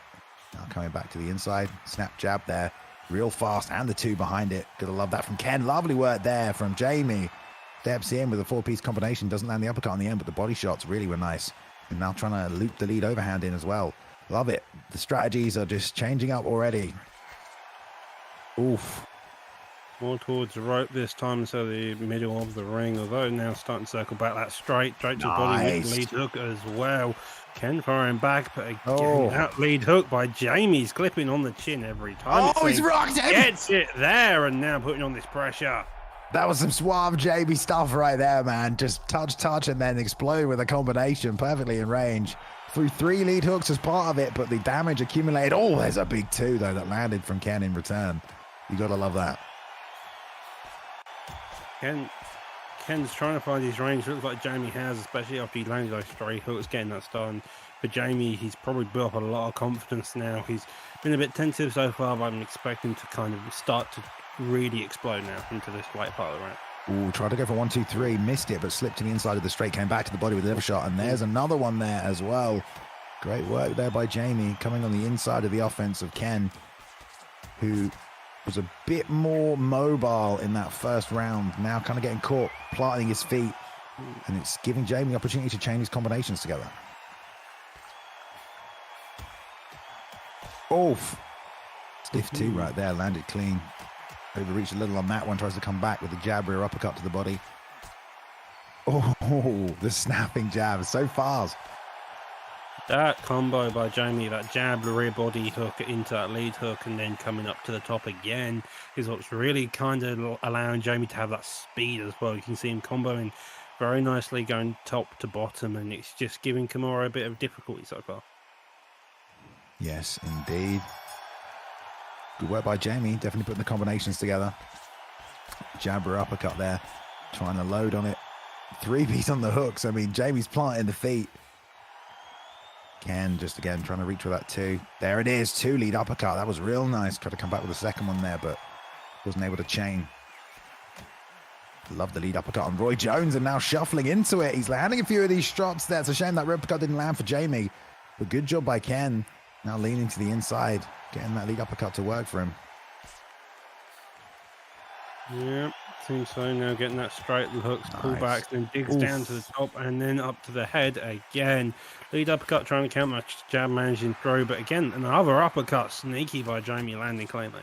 Yeah, it seems like Jamie's doing a real good job, like mapping his combinations. He's getting he's got the button inputs already down, similar to how he used to fight on UFC 4. He's able to chain together basically whatever he wants. There's a sharp left hook, though. Look how much damage that did to his head. Put him straight in the red. And both of these guys hit super hard, considering 1.5 damage. I mean, it's not going to take much to score these rocks. Jamie now planting his feet a little as Ken trying to trade back. And these two guys are really just trying to find the counter shots around there. Oh, beautiful work with the 4-piece combination. It didn't all land clean, though. 2s and 3s, though, from Jamie is good. But Ken seems unfazed. Oh, right hand again. And here comes Jamie. Jab, double body shots there, trying to find the 1, 2, 3. But footwork still able to slide him out. Just needs to move to his left a little, cut the cage. There we go. But even so, still hard to track and finish sometimes. Yeah, 25 seconds left on the clock. You got to imagine if you're Jamie, he's just waiting now. He's got 2 stuns so far within 2 rounds, and coming into his third, you can imagine if he can find more homes and more shots, homes for more of his shots now, he's going to have more success coming later. Yes, indeed. Trying to double up on the hooks. Well, I think that round again goes to Suave Jamie right there, who's looking pretty good tonight. Ken was doing a good job at the start of that round, but you could almost put Jamie up 3 at this point. I think we're going to find out as we go into the 4th here. This is a 10-round fight. It's the co-main event, so got plenty of time to work. But I don't think see that way he gets the round for that, even though he got I don't know. There we go. I did say he was doing well at the start of that round, so interesting one. It does seem like so far after experience that the stuns don't count, No. only really knockdown so far. Yeah, they're just like a large shot that was landed. Mhm. It's still only your overall work within the round. Jamie planting the feet, letting the power shots go. And that lead uppercut once again from Ken. Been a nice weapon for him, trying to step with the jab. There's a 2 behind it. Good job there as well. 2 over the top now. The left hand trying to pull 2, lead hook to the body. Jamie's giving it back though. Yeah, and this is why you want a jab. Look at all the offense he's baiting out from Jamie with just the jab. And when he misses on the offense, he's able to then come back through with the 2, fire it over the top. Oof. Uppercuts as they are being very sneaky there. Both of them managing to plant well and just unleashing shots when they can. Ooh. A straight lead hook there as well. Lead uppercut, lead hook. Nice work by Ken.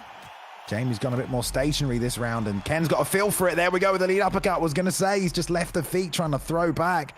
And Ken's just baiting out all this offense just by throwing one jab and just letting Jamie throw, then stepping in. This is a good adjustment by Ken right now. Now he's a bit more toe-to-toe. He's going to be in range of his combinations. He probably doesn't want to stay there, just as we said it. That was a wild combo. There's a lot of a clean 2. shots there, but that power strike coming back in retaliation. James may have land clean. We got to imagine the power strike from Roy Jones is going to land just as hard. Yes, indeed. I think Ken needs to take a step back. I don't think he should be in the pocket trading with Jamie. Jamie's got the combinations. The way he was using that jab just to bait out offense and then fire his counters was really working for him. Toe-to-toe might not be the best way to go, but this was a very close round. Oh, the right hands from Jamie. Double shots, dribble to the body. Look at these firing out right now. That was wild. I've got to admit, they're both, although they're not using footwork, they're using just the movement of it and making sure they're just out of range even slightly. You don't have to use a lot of movement to be effective. It's just about making sure you're in that right range. Yeah, here we go. Round 5, halfway through. Well, actually, we've had 4, so this is the halfway point, but you know what I mean. Look at that. Just standing with the 2. Good range management there by Jamie. And the 1, 2, 3 as well. Took a slight step back as well to just be out of the way of the counter after he threw the 3. Very, very slight, but just enough to get out of the range. There, Ken again, dying in, darting out, trying to just bait some offense out before he steps in with his own. Jab, lead hook. Jamie's nowhere to be seen. Step jab. They both go toe-to-toe again. But Jamie peels out with that lead hook just over the top. That falls short. Jab, lead hook comes up top there as well from Ken as they start trading one more time. I love to see him do it. I'm going to uppercut digging down to the body as well. Lead hook as well. Straight coming over the top, getting blocked. An uppercut narrowly missing from Jamie. I think both of these guys are still refinding their range, but they're having a lot of success in both cases so far.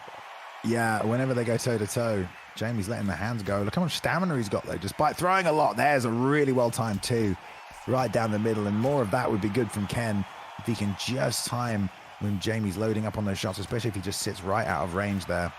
Nice work by Jamie, though. Lot, Close but he's distance. landing a lot. That's the thing about, which is what's allowing his stam to even stay so high, even so late into this fight. It's a lot being landed, but also being significant all at the same time. I like the way Ken's bouncing in and out now as well. Wants to bring him to the corner. Anything he can do to just change some of the rhythm of this fight, perhaps? Oh, did he forfeit? I think he forfeit. Okay.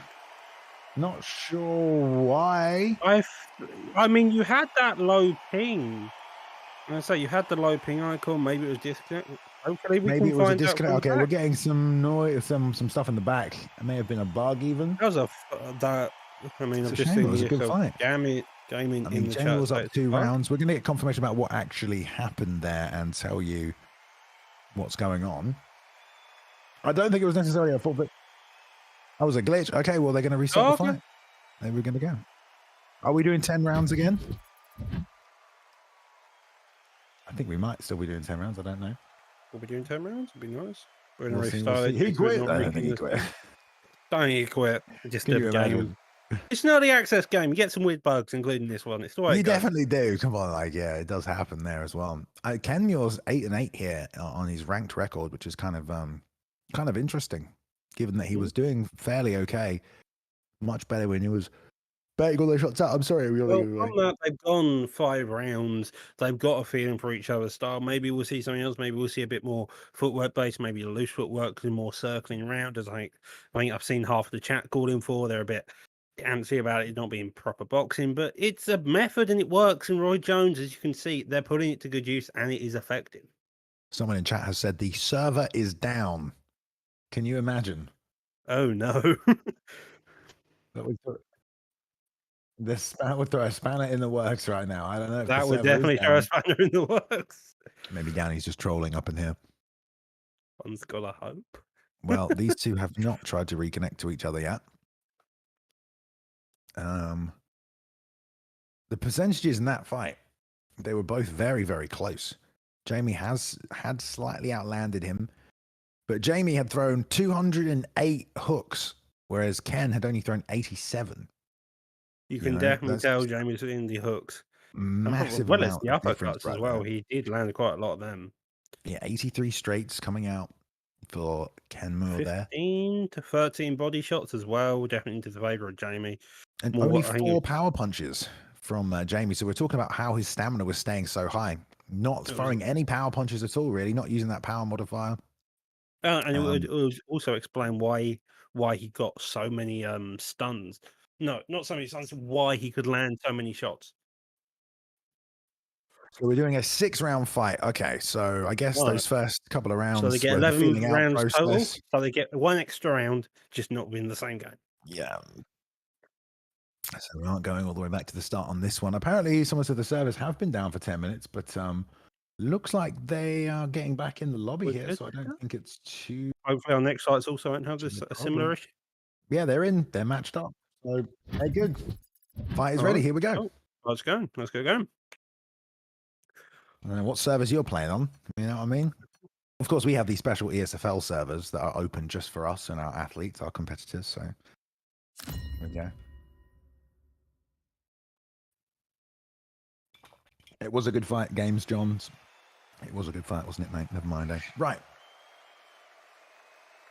Same picks. 6 rounds to do it this time. We'd already seen some damage dealt, some rocks happen.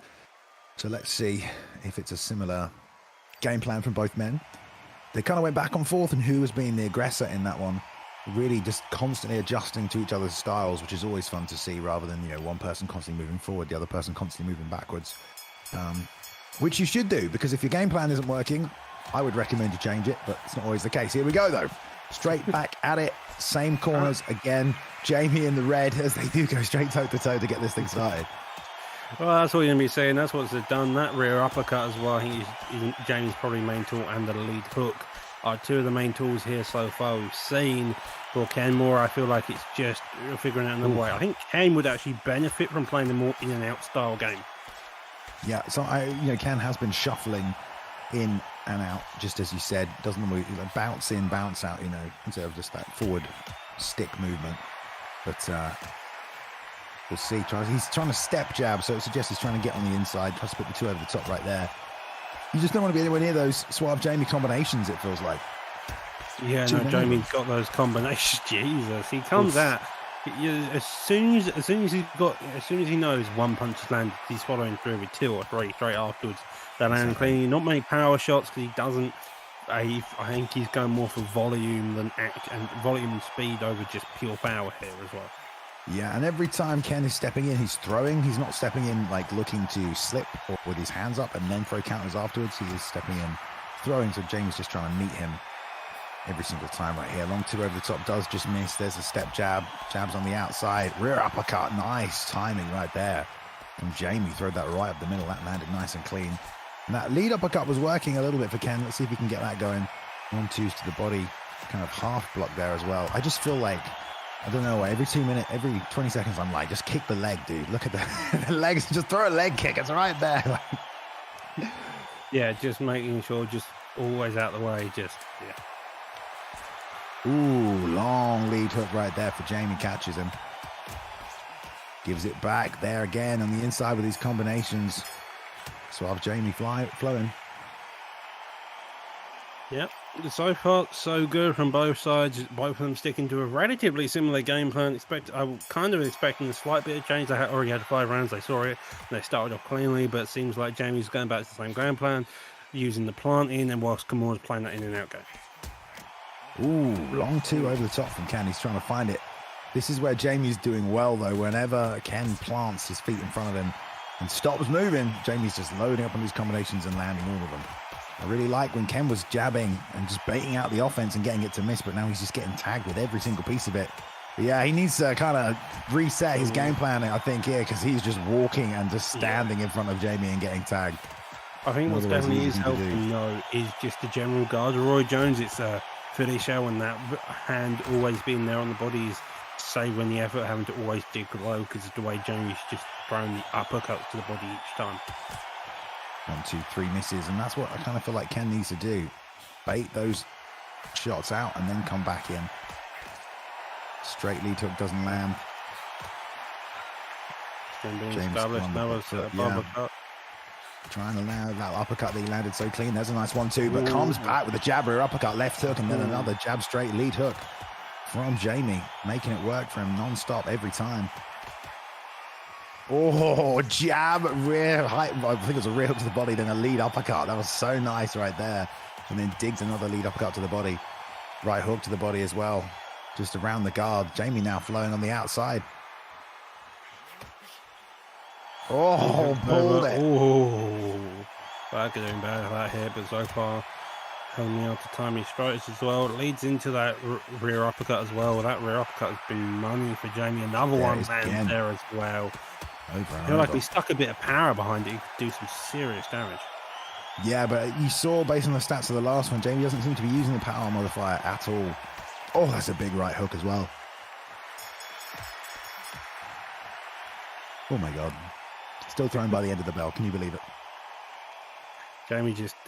Jamie's working in pure volume here. He does not matter about power. He just knows that if he can just land non-stop and land so much and over again in the same positions, it will culminate in a stun or maybe a knockdown and be beneficial for him. All right, let's see if the same game plan is used. Toe-to-toe straight away. Jamie looking to pull counter on the outside. Not moving the feet, moving the head. Ken having a tough time getting anything landing. Now I feel like he's leading a bit too much with that jab. And although he's occasionally landing it, he's not able to land a follow-up shot. And by the time he's landed the jab, Jamie's already hit him with 2, 3 hooks and uppercuts, just more damaging shots. It might be time to start trying to dig the straight or bring something else into play right here. There's a nice lead hook, doubled up on it right there. Double body shot misses for Jamie there, and the lead hook on the break. And we saw a bit of Jamie's health flashing red right there. I'm not sure what it was exactly. It may have been the block in the bottom left, but something was already red. Might have been from that big lead hook that landed. Well, here we are.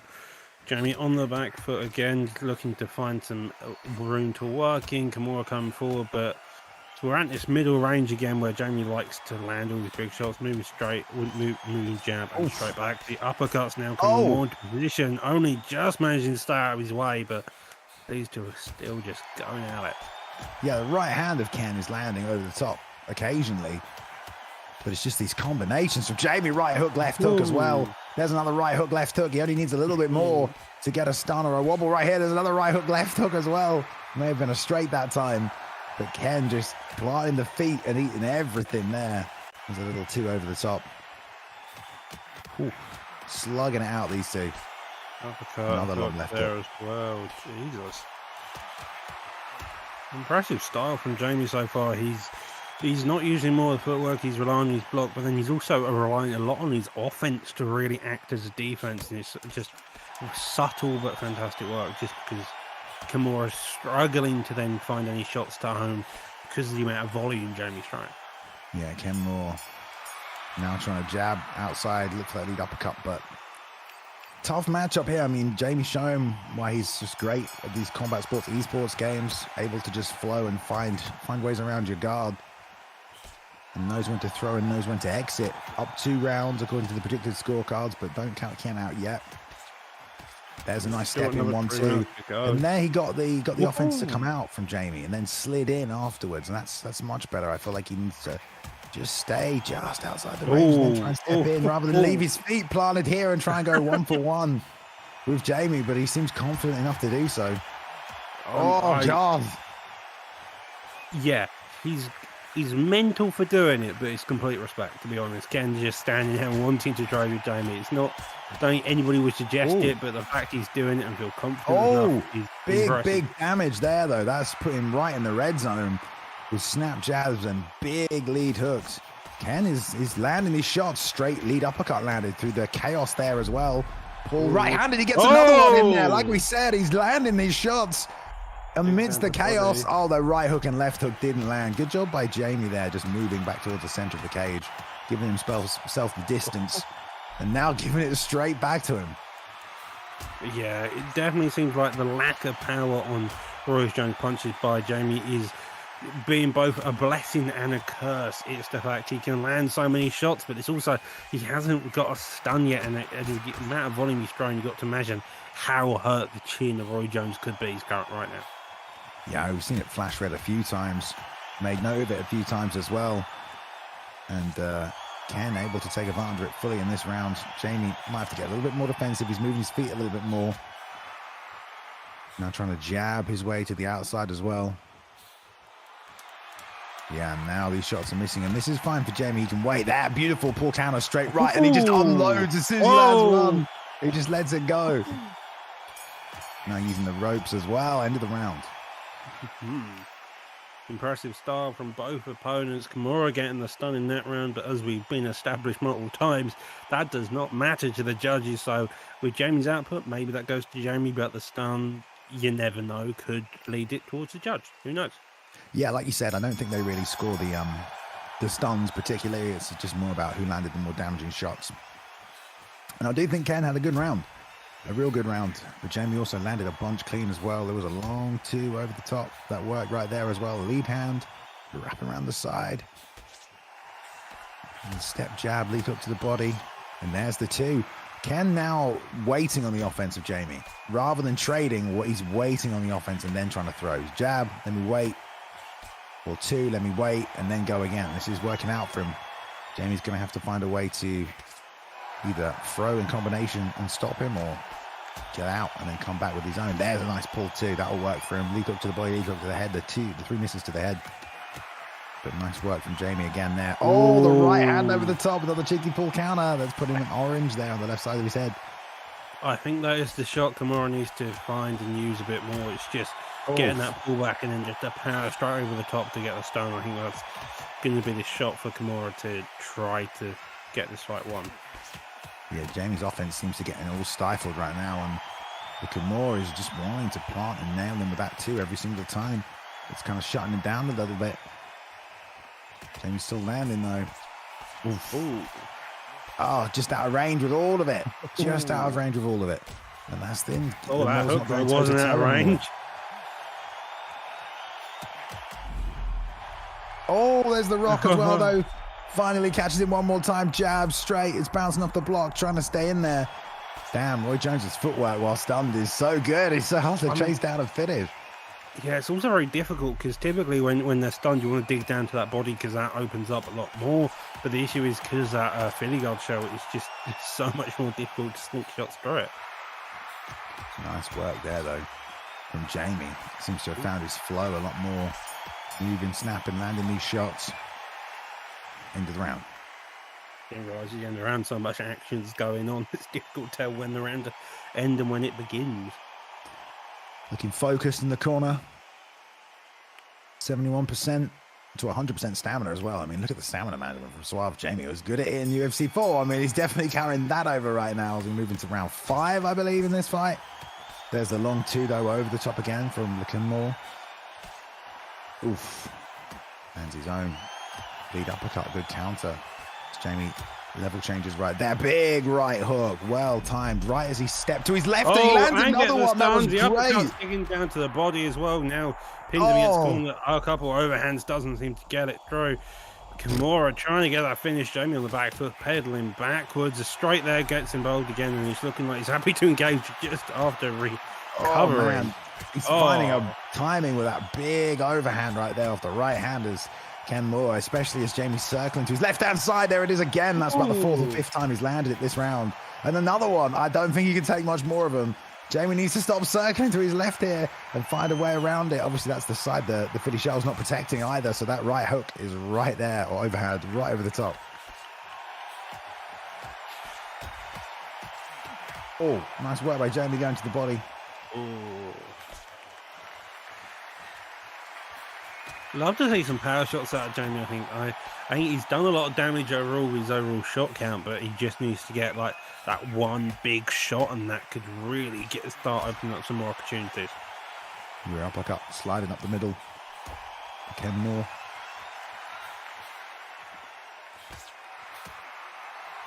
Not able to land that right hand again. There it is, though, just as we mentioned it.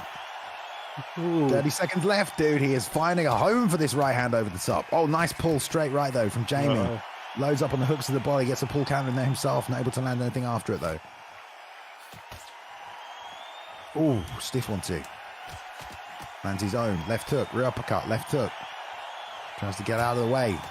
Oh, beautiful counter. Oh, into the body. And another one Jamie. there. And again. Oh, and Power that's the way to straight get out off. of that. And there we go. Wow, man. Down to the wire on that one. Suave Jamie gets a nod. The Kenmore, what a good account he made of himself. Really went for it in that final round, trying to pitch that overhand over the top. Landed it a couple of times, hurt him with it a couple of times. Couldn't get a drop, though. And we will see the final scorecards up here on the screen. Yeah, look, every single round pretty much going the way of Suave Jamie right there. Good work. Putting the combinations together. I think Kenmore did good, but again, it's the case of, I think, more hooks, more uppercuts were landed by Jamie in that one. Yeah, I definitely agree. It was a very close round. Kenmore definitely looked like he had adjustments to make. In a longer fight, it may have gone differently, but for that case, it was just a case that Jamie found his openings when he could and opened up. Yeah, there we go. All right, well, very impressive. Suave Jamie moving to 1-1 after losing his debut last week in Undisputed against a tough Ben Jamie. But to be fair, Ben Jamie looked absolutely phenomenal last week as well. He did. So... He made perfect reads on the aggression as well. Every time Jamie would come forward, he was just circling around and doing even more damage back. I think that was kind of the difference this time around. Like Jamie made the adjustments from pushing forward and more going for that plant style, and that's done a lot of benefit this time around. Yeah, definitely. We can see the stats here as well. So 117 hooks landed from Jamie to just 51 from Kenmore right here. Kenmore really going for the jabs, doubling up on the jabs over Jamie, 84. But again, power punches, 4 of 16 for them. Kenmore really trying to load up, but not getting them. More counters landed there by Jamie just in general. So more counters and the hooks telling the tale of the story there, the more damage from them. And that's what happened. So we have one fight left, guys. Just the main event left to play through now as well. So it's going to be WordLife and Dabakin. Dabakin, again, obviously came out to Vegas in the summer, just gone, the summer of 22, to compete in ESFL Live. Made his way to the Final Four. So he's definitely no stranger to high-level esports competition. Will it translate to Undisputed? We're going to see. He's got a very good style, usually quite aggressive. Dabakin's always been able to put combinations together quite well as well, Doc, which is the same kind of a style as Jamie. We'll see what he approaches it with tonight. And on the other side, you got WordLife, who, again, long-time ESFL vet, but you are saying B3. You're leaning a little bit more towards WordLife, Doc. Yeah, I'm leaning a bit more toward WordLife just because the way his style is, what part of his camp. However, that's no disrespect to Dabiken.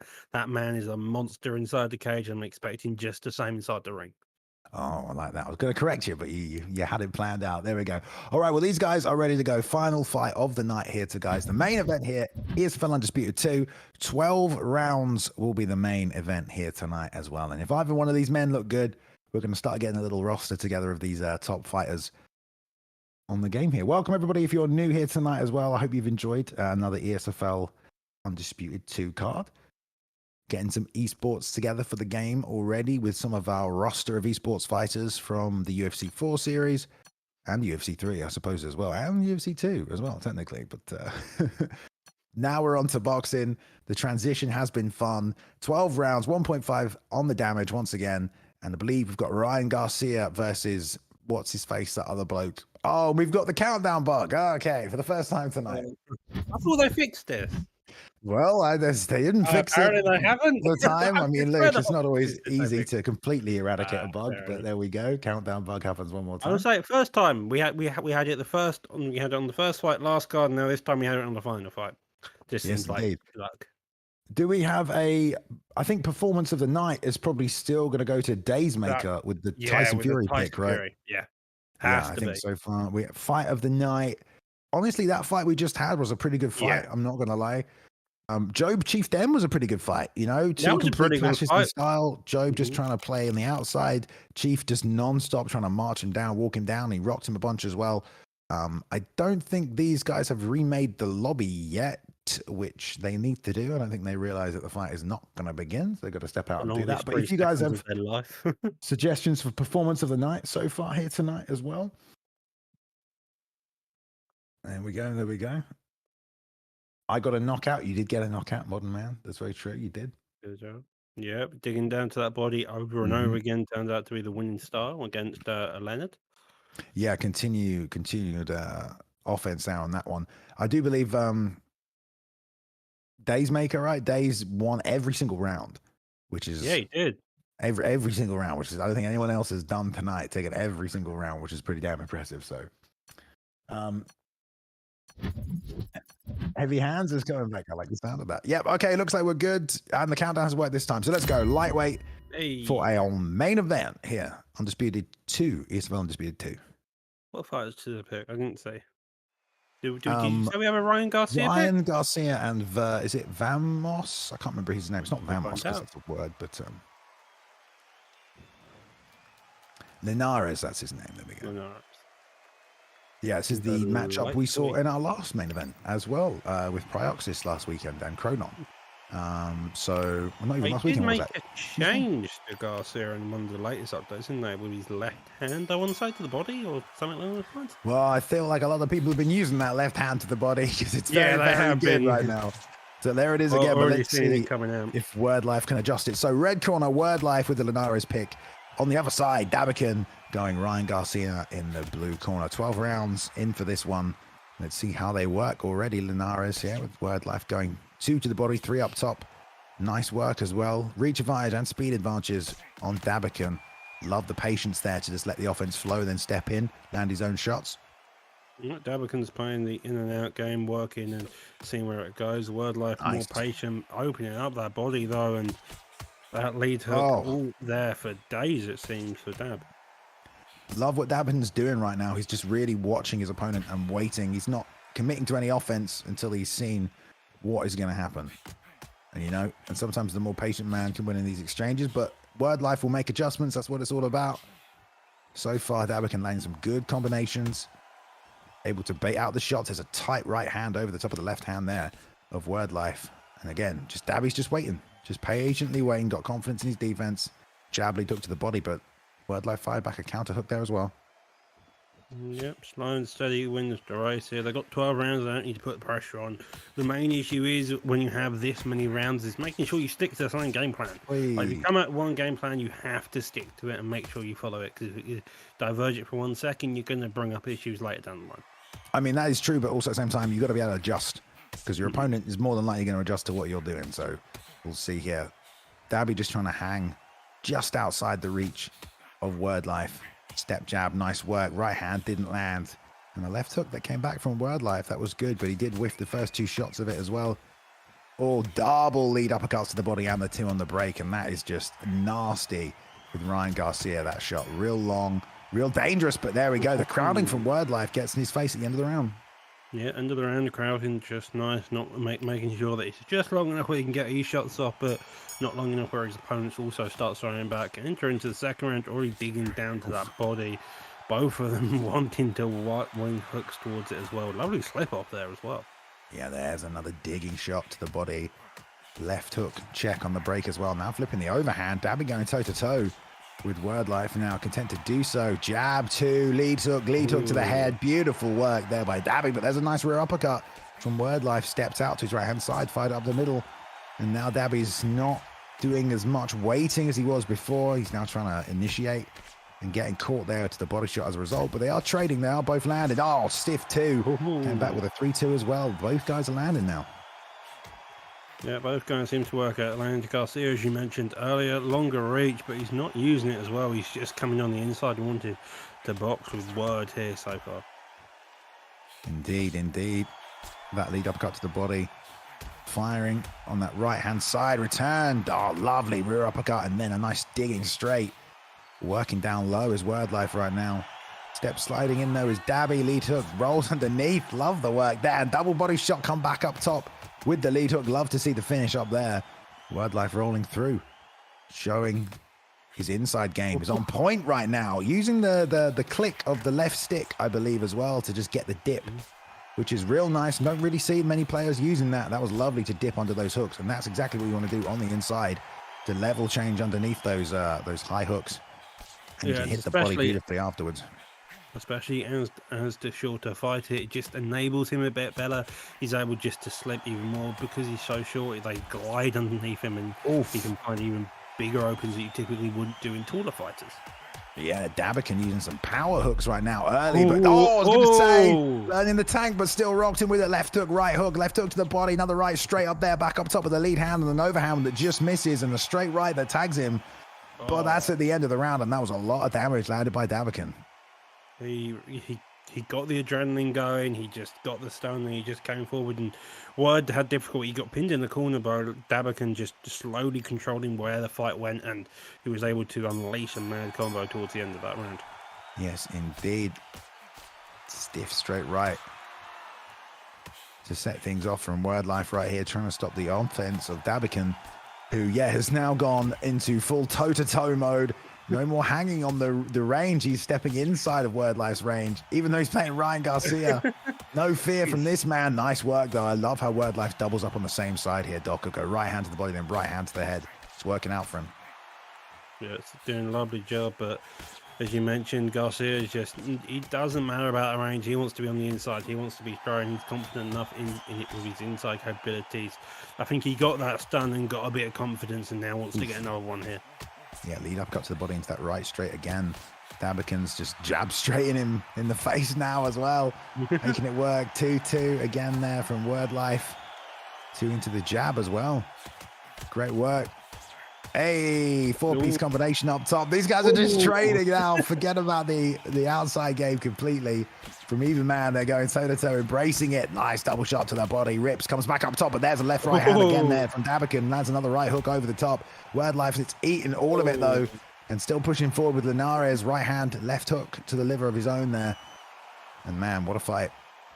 It's seeming like WordLife's the one's playing more of the in and out game so far, making sure that he's in when he needs to and then out as the jab or when the shot gets fired towards him. Oof. Double right hands there as well, landing from WordLife. He's really just moving forward into the hooks right there. He's toe-to-toe and he's trying to jump into them. Dabby taking full advantage, jab low, jab high. I love the jab to the body in this game, but it really doesn't seem to pay much dividends other than to just set up your straight right to the head and things like that. I mean, it doesn't really do much damage at all, even if you power jab to the body, but it's nice to see Dabakin is using it. Yeah, the jab is, it's not a weapon, it's more of a tool in this case. In this game, it feels like it's very much there to help set other shots, not act as its own thing. It doesn't seem to score very much either, to be fair. Yeah, power jab can interrupt as well, but there we go. WordLife apparently taking all 3 rounds off Dabakin right now. And you know what? I would really love to see Dabakin get back on the outside, Doc, if you ask me. He doesn't need to sit and trade like this. Clearly, this is something he wants to do as part of his game plan. He's trying to load those big hooks. But before, he was just countering the offense of WordLife. Now he's the one initiating it, and he's the one that's getting the second hand. Oh, man, that was a nice shot that landed there, though. Yeah, just imagine if you're Dab here, you need to make the adjustments, because WordLife has won 3 rounds according to the predictor card. That can be different for both opponents. It should be noted. Interestingly, here they are, though, just trading like absolute mental men in that pocket, digging down to the body and then trying to find a shot up top afterwards as well. Yeah, Dabby lands a nice 4-piece, but he's just getting hit in between that as well. WordLife just being a bit more patient. Left hook, right hook lands for WordLife. Dabby was the one that tried to step in. Or it's fainting. No one's stepping in and out to try and bait stuff out. Who's just walk in and start slamming the buttons. And I think WordLife is getting the better of it right now. Yeah, he really is getting the better of it, it seems. Now coming on the inside again. It's looking like Dab's been kind of enraptured in a game that he didn't plan to do. He had an idea in the first round. It looked real good in the first round. And now at this point, he's just enraptured into this game of hooks and uppercuts, which is more suited towards Word's style. Yeah, for sure. I mean, that left head health as well is getting redder and redder from Dabakin. It was in the danger zone just there. So